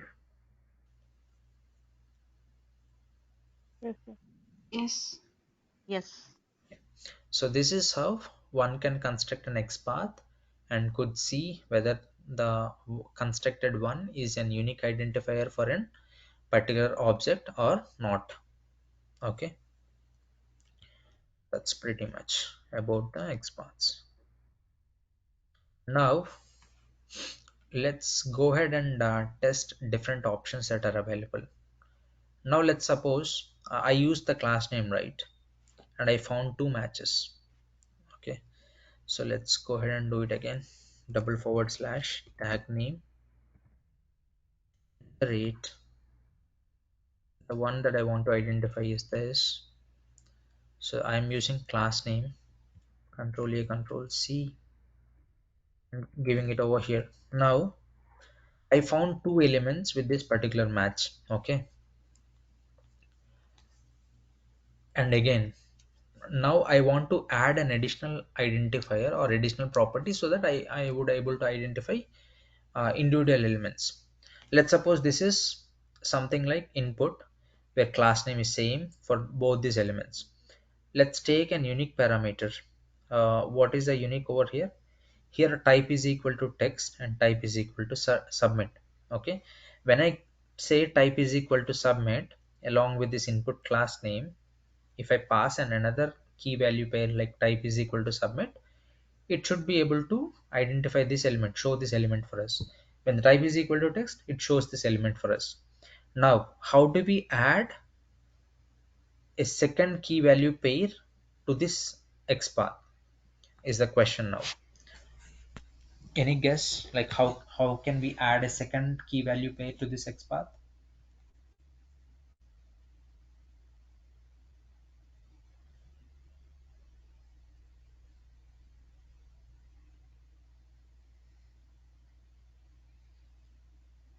So if you want to add another key value pair or identifier attribute to this particular XPath, again you just need to open and close a square bracket and then again give at the rate tag and then just give key value pairs that you want to use as another identifier. So now if you could see, you could see one of one because matching these two key value pairs there is only one element. Matching only the first key value pair which is class has two elements on this web page, but when we combine two different key value pairs together we were able to identify okay, we were able to identify the relevant element. It is similar like this. We have two persons, both are male, and one is from United States and the other person is from India. Okay, so now when we say man, there are two persons, like there are two-person matches when we say man, but when we say a man from India, we have a single match, we have a single person. Similarly, when we say a class name of nav input nav progressive attribute, we got two elements. But when we say class name as nav input nav progressive attribute along with type is equal to submit, we are getting only single element. So when we say type is equal to text, it shows this particular element.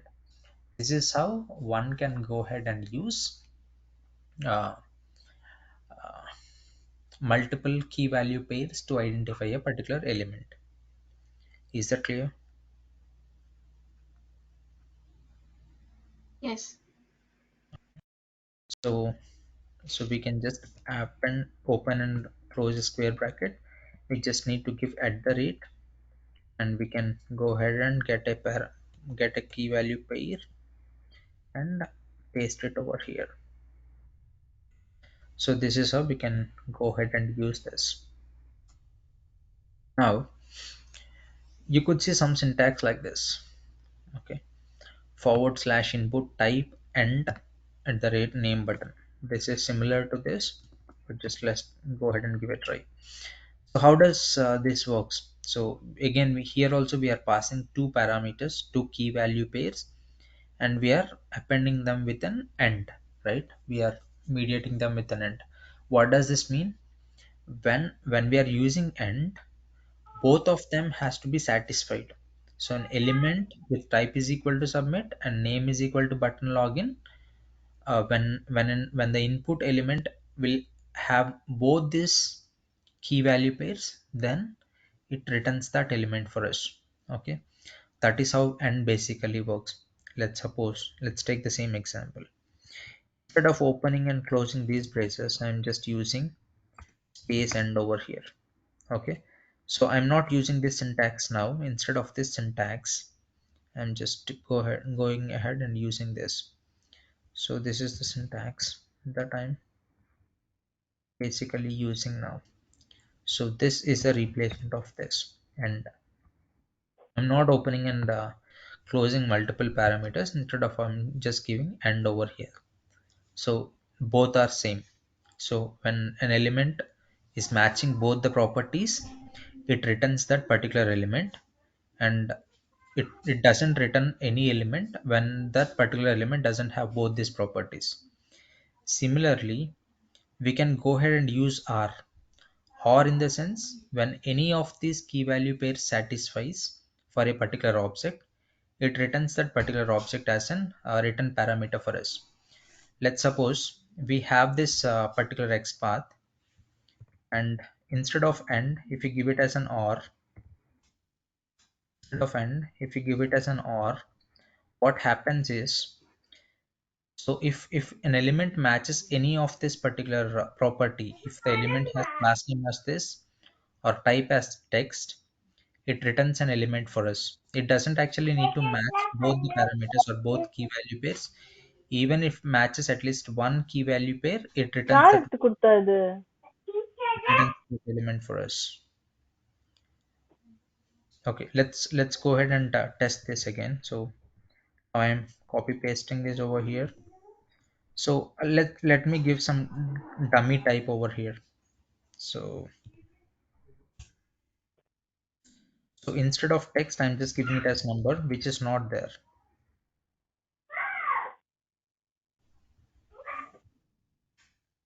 You could see we don't have anything like type is equal to number in both these elements. Still it identified the element.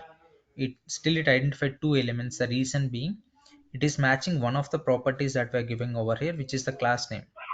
So in both these elements, we have the class name as nav input, nav progressive attribute. So that's the reason we were able to see two elements matching with these parameters. So the truth table for R is when any one of this left or right parameters is true, the output will be true. Okay, but in the end, the both left and right attributes has to be true for the output to be true. Okay, that's the difference of using AND and OR in the XPaths. Okay, now we have understood what is how to pass multiple key value pairs or multiple attributes to identify an element. And we also have seen how to append multiple properties or attributes of an input tag with and or. And now let's go ahead and explore what is contains keyword and what is text. So the next two important things are contains and uh, text. Let's see what contains, how does contains basically works is. Okay, let's suppose I have a id of this element as 2 tab search text box, right? Okay, so now let's suppose I have this let's take this this element as an example, which is 2 tab search text box. So this is the identifier for this particular input tag, which is text. Okay, so I took this key value pair. Now I took this key value pair. Let's suppose the element is behaving this way. It has some dynamic text at the end, so it is getting appended with some random numbers at the end. And we, at every time we load the application, this part is gonna change, but the starting part of this identifier always remains constant. So it is not gonna change any time.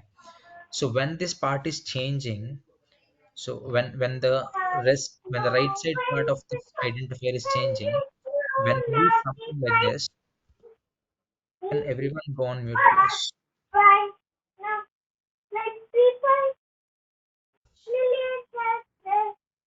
Hello. Can everyone go on mute, please? Okay. So if I construct an XPath similar to this, what happens is it may work now, but it will not work in the future because it has a dynamic parameters appending or dynamic things appended to this particular ID, which will change every time we load the application. Okay. So which is and this is not going to be a right kind of XPath constructed to this. So we shouldn't rely on the dynamic part of this particular attribute value. Instead, we should be able to identify this element with the static part of this identifier. So in such kind of scenarios where the attribute value is like changing frequently, I mean some part of it changing is frequently, but some part of it is remaining constant. So in that case, we can go ahead and use contains keyword. This contains will basically search for whether a substring is there in the attribute value or not. It doesn't looks for the whole string.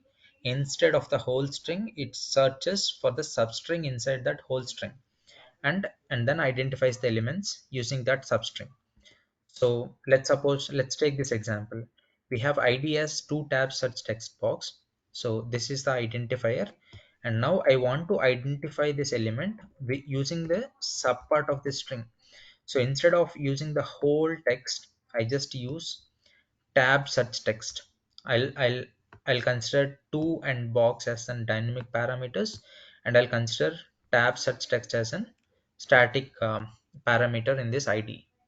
So I'll just use this tab search text instead of the whole text, and I want to identify the element. So for that, how can I construct the XPath is, so in the usual case, how we are constructing it, we are just doing it as at the rate, and we are just giving this key value pair over here. So input at the rate and key value pair. Now I don't want to rely on the whole text, right? I want to rely on subtext of this whole text. So in that case, what we can do is we can just give / input. We can say contains at the rate id comma. So this is the syntax for this. So / tag name open square brace contains open uh, this curly brace at the rate attribute name and the substring that we want to use. Substring is nothing but tab search text is the substring over here. Just copy this, paste it over here. Okay, so now using this contains keyword, we are finding whether the substring of this bigger string is there in this particular attribute or not, is our whole interest. So now copy this XPath and let's see whether it is able to identify that element or not. Okay, when I go ahead and give it over here, it is identifying this particular element, which is um, this search box over here. So the to keep it short, we are not using the whole id value. Instead, we are using sub value in this whole string. We are just using tab search text, and we are getting rid of to and box in the starting and at the end, so that we are still able to identify this element using these properties. So that is where we use the contains keyword. Is that clear? Yes. Okay, so that is one important thing. And now coming back, we covered this, right? We covered this contains. Now we need to understand what basically text means. So what is text? So we are seeing something like text over here, and it's looking something like method parameter. So let me take an example from something. So let's go here and find out this. Okay, so just carefully look at this. Right now, what we have seen, what is the tag name for this particular HTML code? And What are the attribute and values? class Class, class. nav First, and now contains we user contain this value. attribute and values. So we call this computers whatever value that we find between these open tag and the closing tag is called as the text. Okay, so computers is the text uh, for this particular HTML code. So you could see something like this, like, so this is tag name and this tag is closing over here, and we found some text between this opening tags and closing tags. We call this as text. Okay, computers is the text. Now if you want to identify the element using this particular text, the syntax looks something like this. So again, it starts with double forward slash and span, which is the tag name, and we want to use the text. What is the text? Which is computers, right? Okay, so the expectation is it should be able to find out this particular uh, element for us when we write span text is equal to computers, but still it was not able to find it. The reason being, I'll tell you. It's a simple thing. So books. Okay, so now instead of going to the computers, we'll come back to the computers shortly, but let's try to identify this books using its text. So this is the HTML element. So the tag name for it is a, and the value of it is books. Okay, so when we give the text for this particular element, it worked out, but it is not working for computers. Could someone tell me what could be the reason? It is a child element of all electronics. No.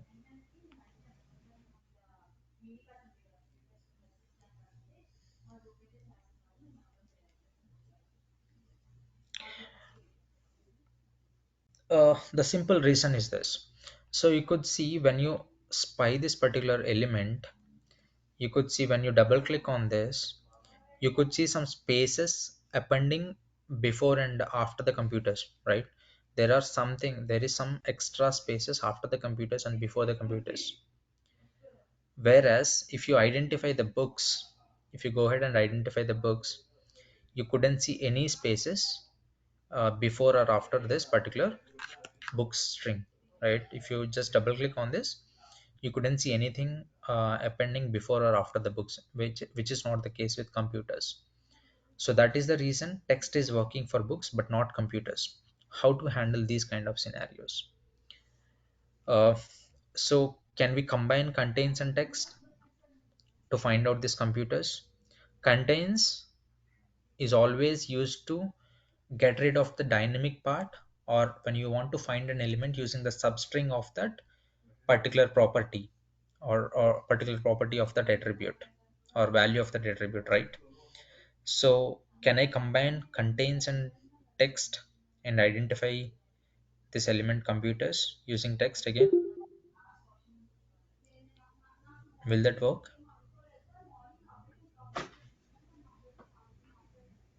Yes, maybe. Yes, I think so. Yeah. So because contains will always be used to find an element using substring, right? So the syntax for the contains is contains, and it should open and close with braces, correct? And I just need to close this. Okay. So contains has the syntax something like this: contains, open braces, attribute, comma, and its value, right? That's the syntax we have seen. Okay. So I will go ahead here and let me show you the syntax back again. The contain syntax is contains, open brace, at the rate, reference, and its value. It looks something like this: contains, reference, and its value. So now instead of books, if I give computers, let's see how whether this works or not. Now it is working for computers too. So using the contains appended with the text, it is just checking whether the text has substring computers or not. It is getting rid of the extra spaces that are there between the uh, I mean to say between before what is that? That's Yeah, before the text and after the text. So it found out two elements. I don't know where is the other one. It is somewhere here. So you could even see it has all computers and accessories. It has substring computers. That is the reason it is identifying this element too. Got it?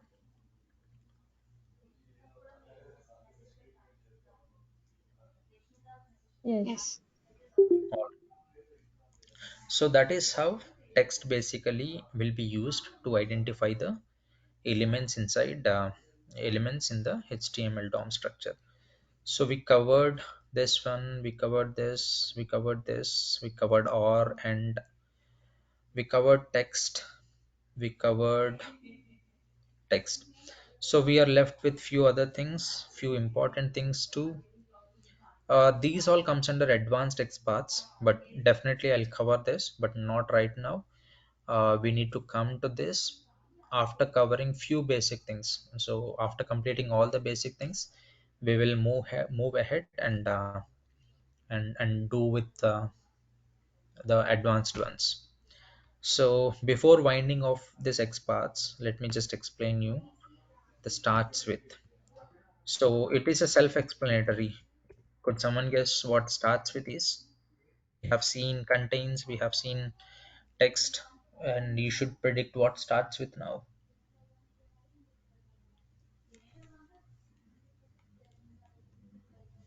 It finds the message which starts with whatever the ID, I mean, value we give. Yeah. So ID can have message, blah blah blah, message again, blah blah blah, some random strings after message.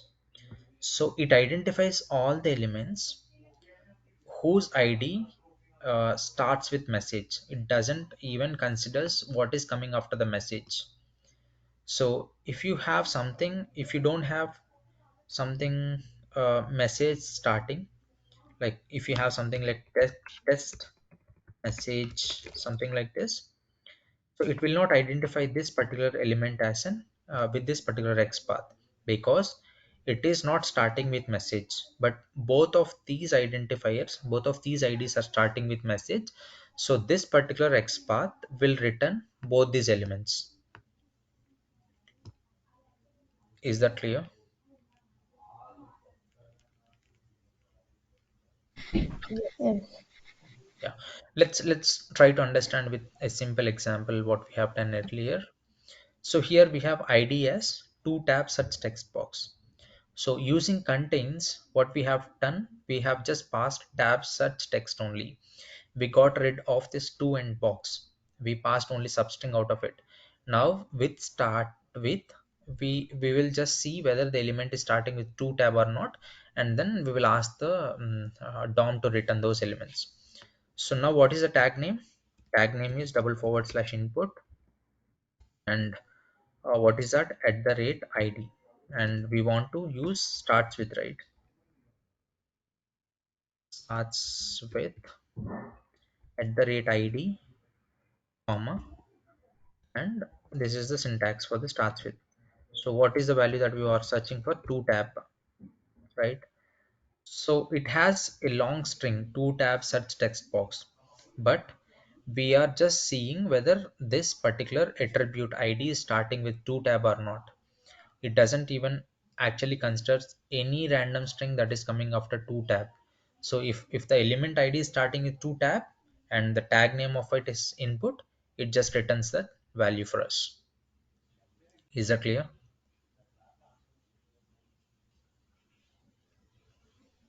Yes. Okay. Yes.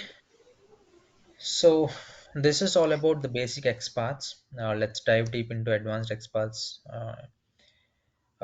later today's session after understanding few basics with CSS and other identifiers, other selectors too. But before that, I just need to wind off this XPath with a single string. So let's say I don't want to specifically pass um, the tag name, like we are passing input, anchor tag, and all the stuffs, right? So if you want to consider any tag name, we just need to give star over here. It is even working without even passing input, the specific tag name. Instead of the specific tag name, we are giving it as star. What the star actually means is it tells the inner DOM to identify, to consider any element. I mean any element in the sense any string, or any string with the tag name. Let's say if we have two elements, one is input and the other one is label. uh, Two tabs for okay. Okay, so let me give you this example.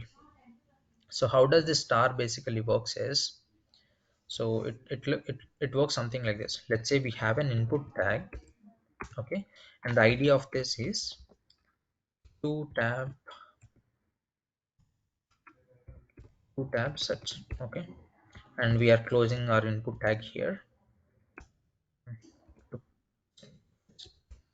So this is what an input tag we have in our DOM. Similarly, we have anchor tag with id is equal to same value, which is two tab search, okay, and we are closing anchor tag here. And let's say we have something like div tag, and again the key value attribute identifier for the div tag will also be the same, okay. We are closing this div tag too. So now let me know the output of this. So if I give the input as something like this, what will be the output?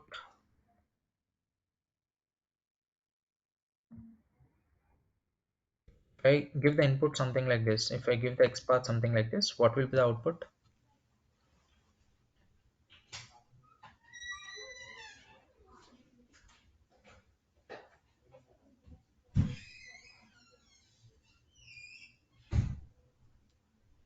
It will give the that like two up. What is that? Two up search checkbox will go to that element.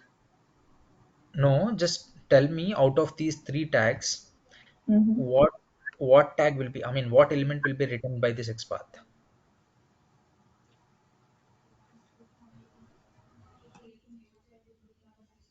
Input. Input one. Yes. So it returns the input tag. This XPath is matching this particular uh, tag or this particular element. Instead of the specific tag name as input, if I pass it as star, what happens?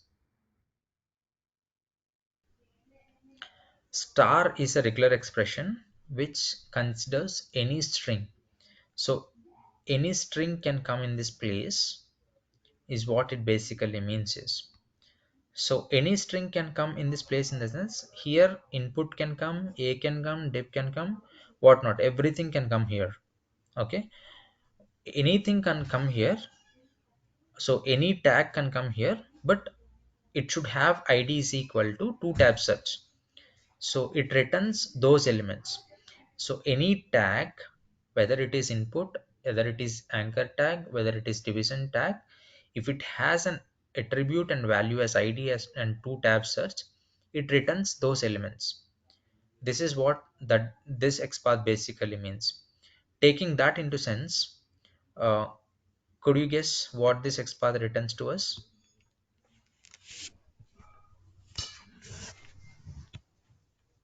All the values input A and D. Yeah, it returns all the elements because we doesn't actually care about the tag name that is there for different elements on the web page. We are actually making it as a regular expression and saying like any tag can come, but that tag should have an id and the value as these things. So it should have id and the value matching these things. Id should be two tab search. So whenever we have that particular match, it returns it returns those relevant elements to us. Okay, so that is what basically star is. Are you getting me? Yes, sir. Yes. Okay, so if something is not clear for you, please let me know. I'll try to clarify. If not, if I'm not able to answer that, at least I'll try to know that and I'll try to answer that in the next session. So let's try to grab as much as you can out of these sessions. Okay, now let's try to construct an XPath for this particular scenario. Let me give you a scenario, and the scenario is something like this. So you need to go and print out uh, let me put it this way. So I have this XPath. You need to write an XPath for me to identify all these elements. Okay, so when I construct an XPath, that XPath should pick all these elements one after the another. So when you write an XPath, it should say uh, 5 out of 5 or 1 out of 5 or 1 of 5 or 1. How many elements are there? Like 1, 2, 3, 4, 5, 6, 7, 8, 9, 10, 11, 12, 13, 14, 15, 16, 17, 18. So you need to write a single XPath that identify these 18 elements. Could you give it a try? Let me just inspect this and show you. Let's say the whole interest is to find all these elements. Okay, I want to find out all these elements. So just hover each and every one. So when you hover on each and every one, it is going on to the next, it's going on to different elements. So I want to, using a single XPath, I want to identify all these elements. How could we do this?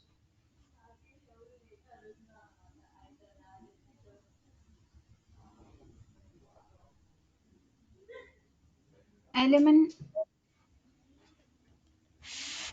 the element should be same for all of them. Element in the sense? Means the tag what we are going to be select that should be all same for all of them.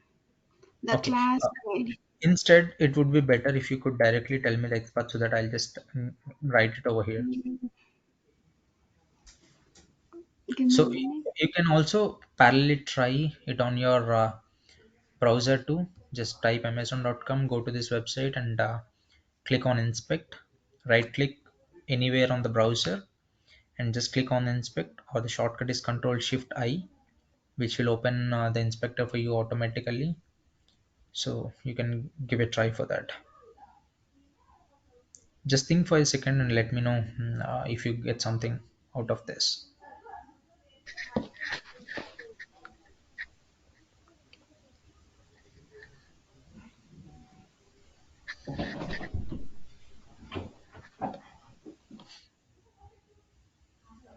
What about class? Class. Yes, I'm seeing class name.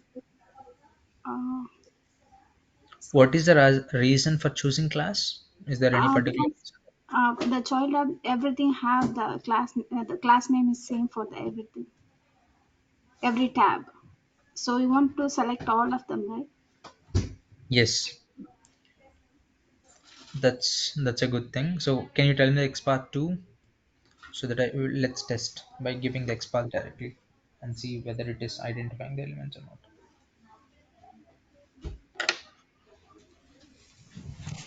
Give me.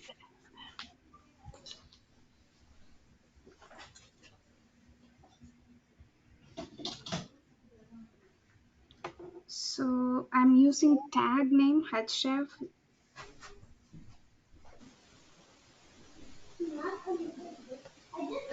Tag name is A. Okay, I need the complete XPath, please. Like, what should the XPath should start with? Double slash A. Okay, Um, Open square braces. okay. At the rate H reference. Href. Okay, Href.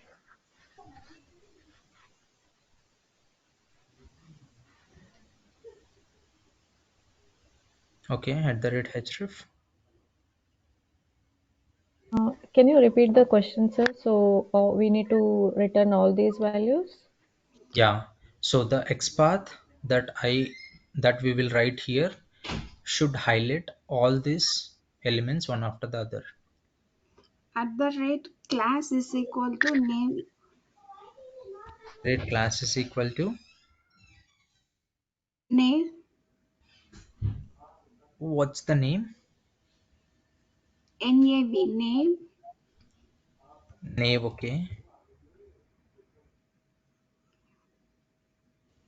You want me to copy this class? Yes. Okay. Control A, Control C, and I'm pasting it over here. What else is left? So 0 C. Yes. Nothing select. No, just look at the XPath. Is that completed or do we need to do something? Give me a minute. Close the square brace. Yep. When we close the square brace, it is showing as 1 of 28. So let's Yes. go one after the other. So the first element is clinic, and then second one is customer service, third one is bestseller, fourth one is Amazon basics, today's deal, prime, newsletter. Prime is not selected, just have a look. Books, music, gift cards, registry, fashion. It's again coming back to fashion. Amazon.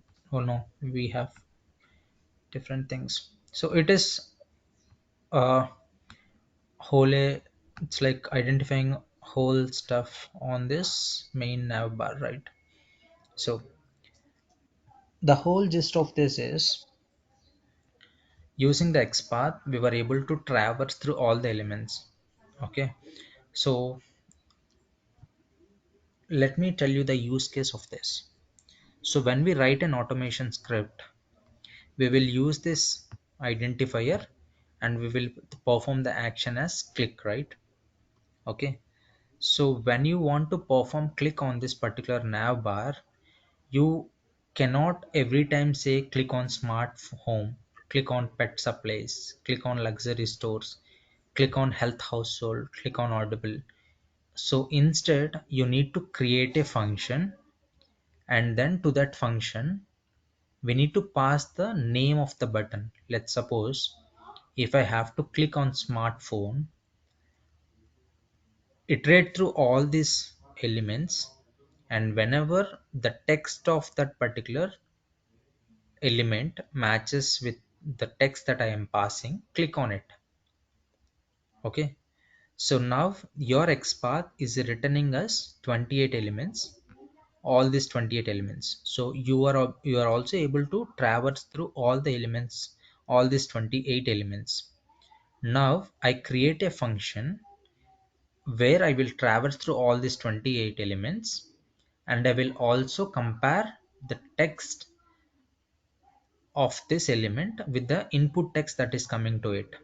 Okay, when both of them are matching, I'll click on that button. So next time if I want to click on a different button, I just need to change the name that I passed to that function.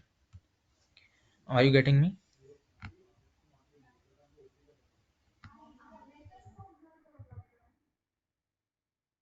Yes or no, please? Yes. Okay, let me just elaborate this with a simple function. So the whole purpose of finding different elements with a single XPath is we can effectively use this to construct reusable components. Let's suppose we have 28 buttons over there. For 28 buttons, I cannot go ahead and say for this particular XPath, for this particular button of name, let's say it has name or it has text is equal to something like this. So let's make it more realistic. So we have different anchor tags, and we have text as home improvement, we have text as automotive, we have text as video games, we have different texts. So I cannot go ahead every time and say text is equal to video games. For this particular XPath, perform an operation click.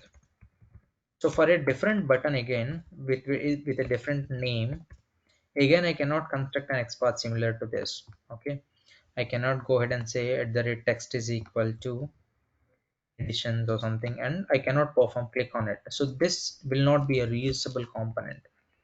Instead of this, if I do something like this, I create a reusable function, something like this: public void click on header button. Okay, this is just a pseudo code. I don't want to introduce the real code for you now, because you don't know the instantiation of driver and all the steps. To this particular method, I am passing a name, a button name, as an attribute, which is a string value. So now inside this function, what I have to do is I have to traverse through all those 28 buttons, and I need to get the text of each and every button. And if the text of that button matches with the button name that I have passed, perform a click operation, or else don't perform anything, is what I have to develop inside this function. For that, what I have to do is I got an XPath which is returning me all 28 elements, right? So this is the XPath which is returning me all 28 elements to me. So this XPath is returning all the 28 elements to me. Now we have to iterate through all these elements for all the elements identified by XPath. In this case, it is identifying 28 elements, right? So for all the elements identified this by this XPath, now when we iterate through all the elements, we will get the text of each element. Get text of each element. Okay, so each element in the sense each anchor tag in this list. So for each anchor tag, we get the text, and if this text matches with get text of each element. Okay, if text matches with button name passed to this function, click on the button, okay. We have developed function something like this. So now we can simply call this function and say video games. What happens now when we are passing it as video games? Button name will have video games now. Inside this, it is iterating through all the elements, get the text out of each element. If that matches with the button name that we have passed, video games, it clicks on that button. So it starts somewhere like this. It starts from beauty clinic, right? It starts from clinic. It starts from clinic. Clinic not matched with video games, goes to the next element. Customer service not matching, bestseller not matching, Amazon basics not matching, Prime not matching, release music, gift register is match mapping. When it finds a match, start video games. I don't know how to traverse.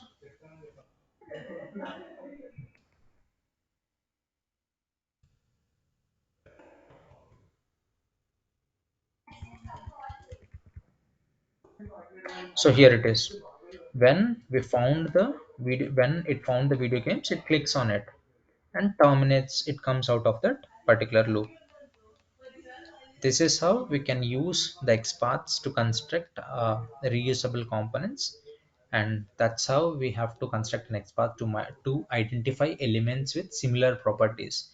So the whole point here is we found an XPath uh, where all the elements have the same property class, which in turn returns us all the elements with the same property, with the same parameters. Is that clear?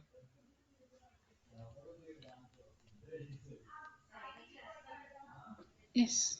Yes. So now we are done with the basics of XPath. So I strongly recommend to open some random web pages, try using these XPaths, and then try identifying different elements using these combinations. We are not yet done with the XPaths. We have so much to cover. We have advanced XPath construction things that we have to go ahead and dive deep into, but this is not the right stage to do that stuff. Definitely in the tomorrow session you would see much more deeper dive into XPaths, like we have ancestors, following, siblings, and uh, we have very important things like normalized space. These are all advanced XPath things that we can cover in the next session, the advanced XPath stuff. And hope you are now good with XPaths, right? At least the basics of XPaths. Okay. I have one question. Yep. Please. When we trying to match for computer, we found two matches, right? Mm-hmm. How to get one? Computers. Okay. So you mean to say this computers and that computers, right? Okay. So let's suppose, let me give a try with the computers back again, and it is text, I hope. Text contains text, comma,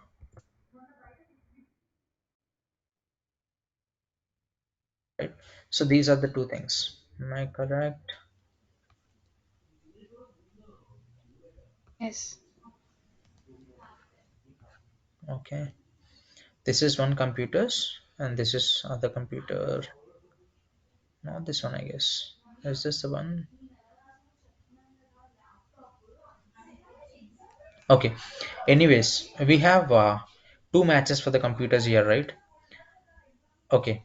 Let me just copy paste this and see what happens. Not able to copy paste the whole stuff.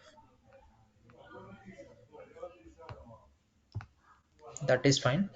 So it identified two elements for us. One is this one, which has anchor tag, href associated with it, and computers. And the other one is option. It has value as an attribute, key value pair, and computers. Now you tell me, how can we differentiate these two elements?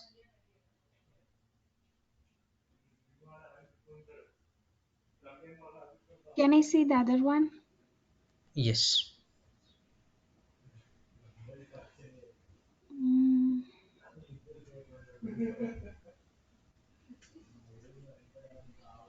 You could see the can you tag itself is different for both of them. Here it is option, option? here it Yeah. is Yes. anchor tag. So instead of this star, which considers every tag, it can be every tag matching with these key value pairs. Instead, if I restrict this to anchor tag, you will get a single element. Instead of Okay. anchor tag, if you give it as an option, you will get a single string. Okay. This is how Simple. you will construct the relevant XPaths of your need. Thank you. So now we are done with XPaths, the basic XPaths, and we will cover this in the next session. Definitely, these are all very basics, but let me just give you a gist of what how CSS locators work on. Okay, so now we know how to identify elements using XPaths. Similarly, for CSS, we have a different set of syntaxes and rules. Let's dive deep into them. These are different CSS syntaxes that we can go ahead and use. So let's start with the first one. Whenever we want to identify an element with its ID, so this is the syntax. We have a tag name. Hash is something that we have to use when we want to identify the element using this tags ID. Okay. To give you an example, let's pick an element which has an unique ID. Let's suppose I took this element.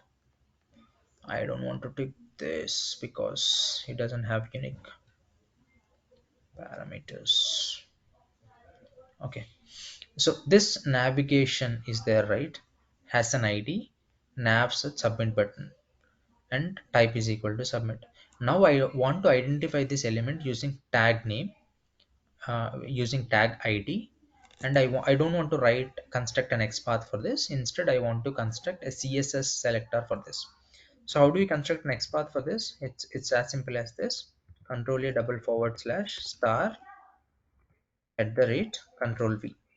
So this basically gives us this element, right? Input text box. Now I want to identify this using CSS.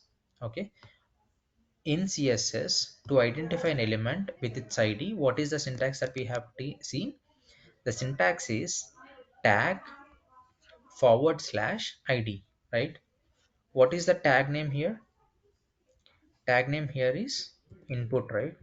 Tag Input. name is input, and hash is something that we have to use for ID. And what is the value of ID for this particular element? It is nav such submit button. So copy this, paste it here. So now with a different syntax, which is the CSS selector, we were able to actually identify this element, right? The same element we identify using XPath. So this is how we identify an element using tag name with CSS syntax. Got it?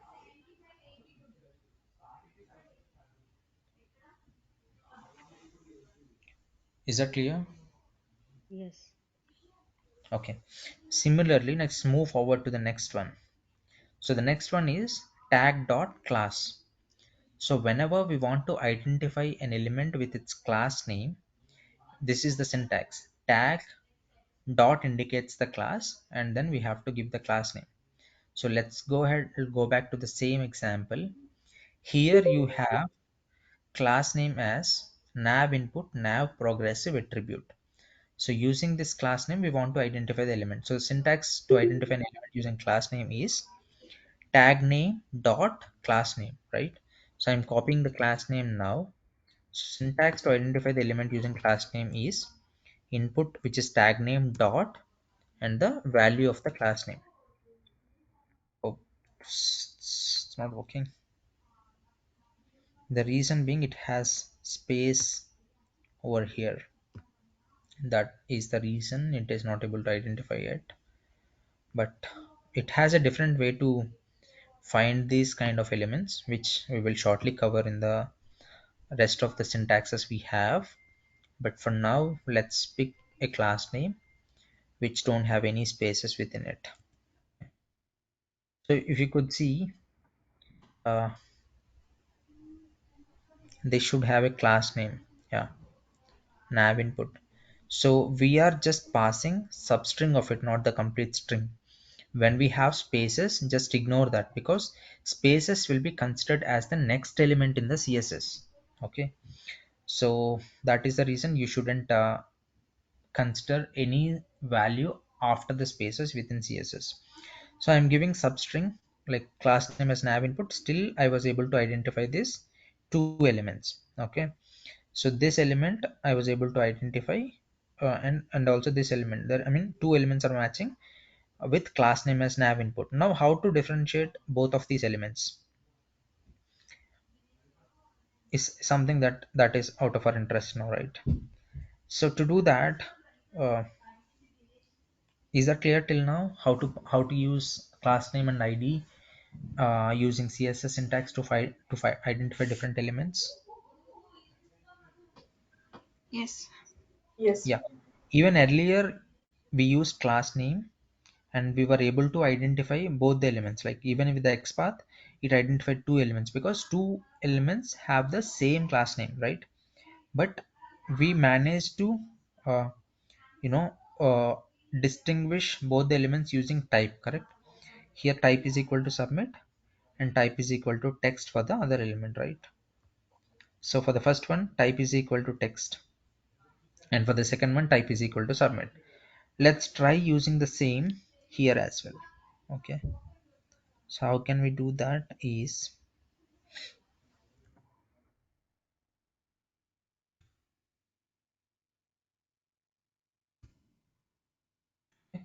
so now we are identifying using the class name, which is nav input of tag name input id, which returned as two elements, but we also passed an additional parameter to identify, to filter out a single element out of these two elements. And this is the syntax for the type is equal to text. Just open and close the square braces and then just give text inside it. Is that clear? Yes. Yeah, so we just left with 5 more minutes. I'm open to questions, and let's continue rest of the session tomorrow. So if you have any questions, and we can you can get them clarified now in the concepts that we have discussed today. And just a review, what we have covered today is, we covered what is basically Selenium, what are the capabilities of it, what are the languages it supports, what kind of applications it can automate, is the first thing that we have discussed. We discussed the evolution of it. We discussed what is suite, Selenium suite, and we discussed the Selenium RC architecture. We discussed WebDriver architecture. We discussed how basically the core of this RC and WebDriver works, and we also discussed what are different softwares that are required to perform or to develop these automation scripts using the Selenium. And we also have done a practical session on configuring Selenium IDE, recording the tests, creating a project, recording an automation flow, and running that automation flow, and debugging that automation flow, exporting the scripts as Java files or Python files or whatever we want to actually export in the format that we decide. And we also seen how to close this IDE, Selenium IDE. And we also have discussed in what cases we have to use IDE, and the probability of using it in the real world too. And we understood what a Selenium locator is, what is the predominance of it in developing the automation scripts. And after that, we also discussed different XPath syntaxes, how to identify an XPath using different syntaxes. We discussed the basic XPaths, and here is the list of it. I can just bring it up for you. And here is the list of XPaths that we have tried, that we have given a try today. And then we also have discussed how to identify an element using ID and class name with CSS syntaxes. And this is pretty much we have discussed today. If you have any questions out of it, you can bring up now and get them clarified.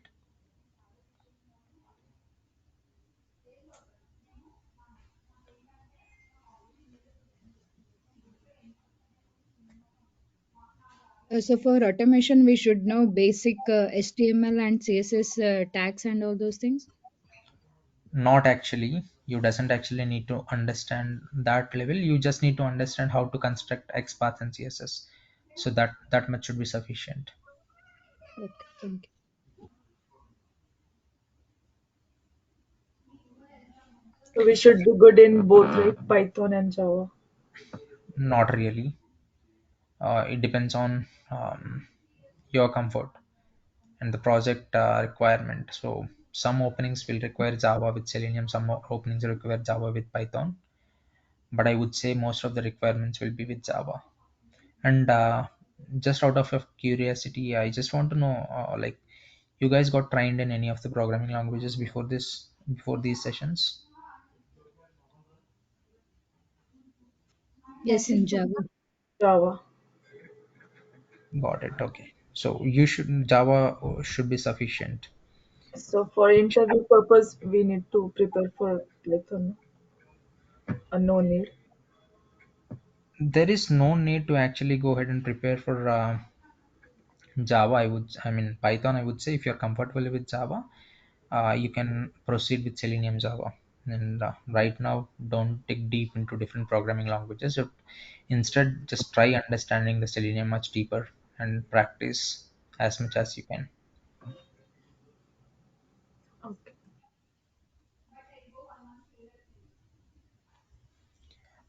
I'll try my Is best to cover as much as we can. We try automate 2 to 3 end-to-end applications, configuring that on CI/CD pipelines, and uploading this to GitHub and using the source code from the GitHub into the pipeline, setting up the Selenium grid, setting up parallel execution on the same machine.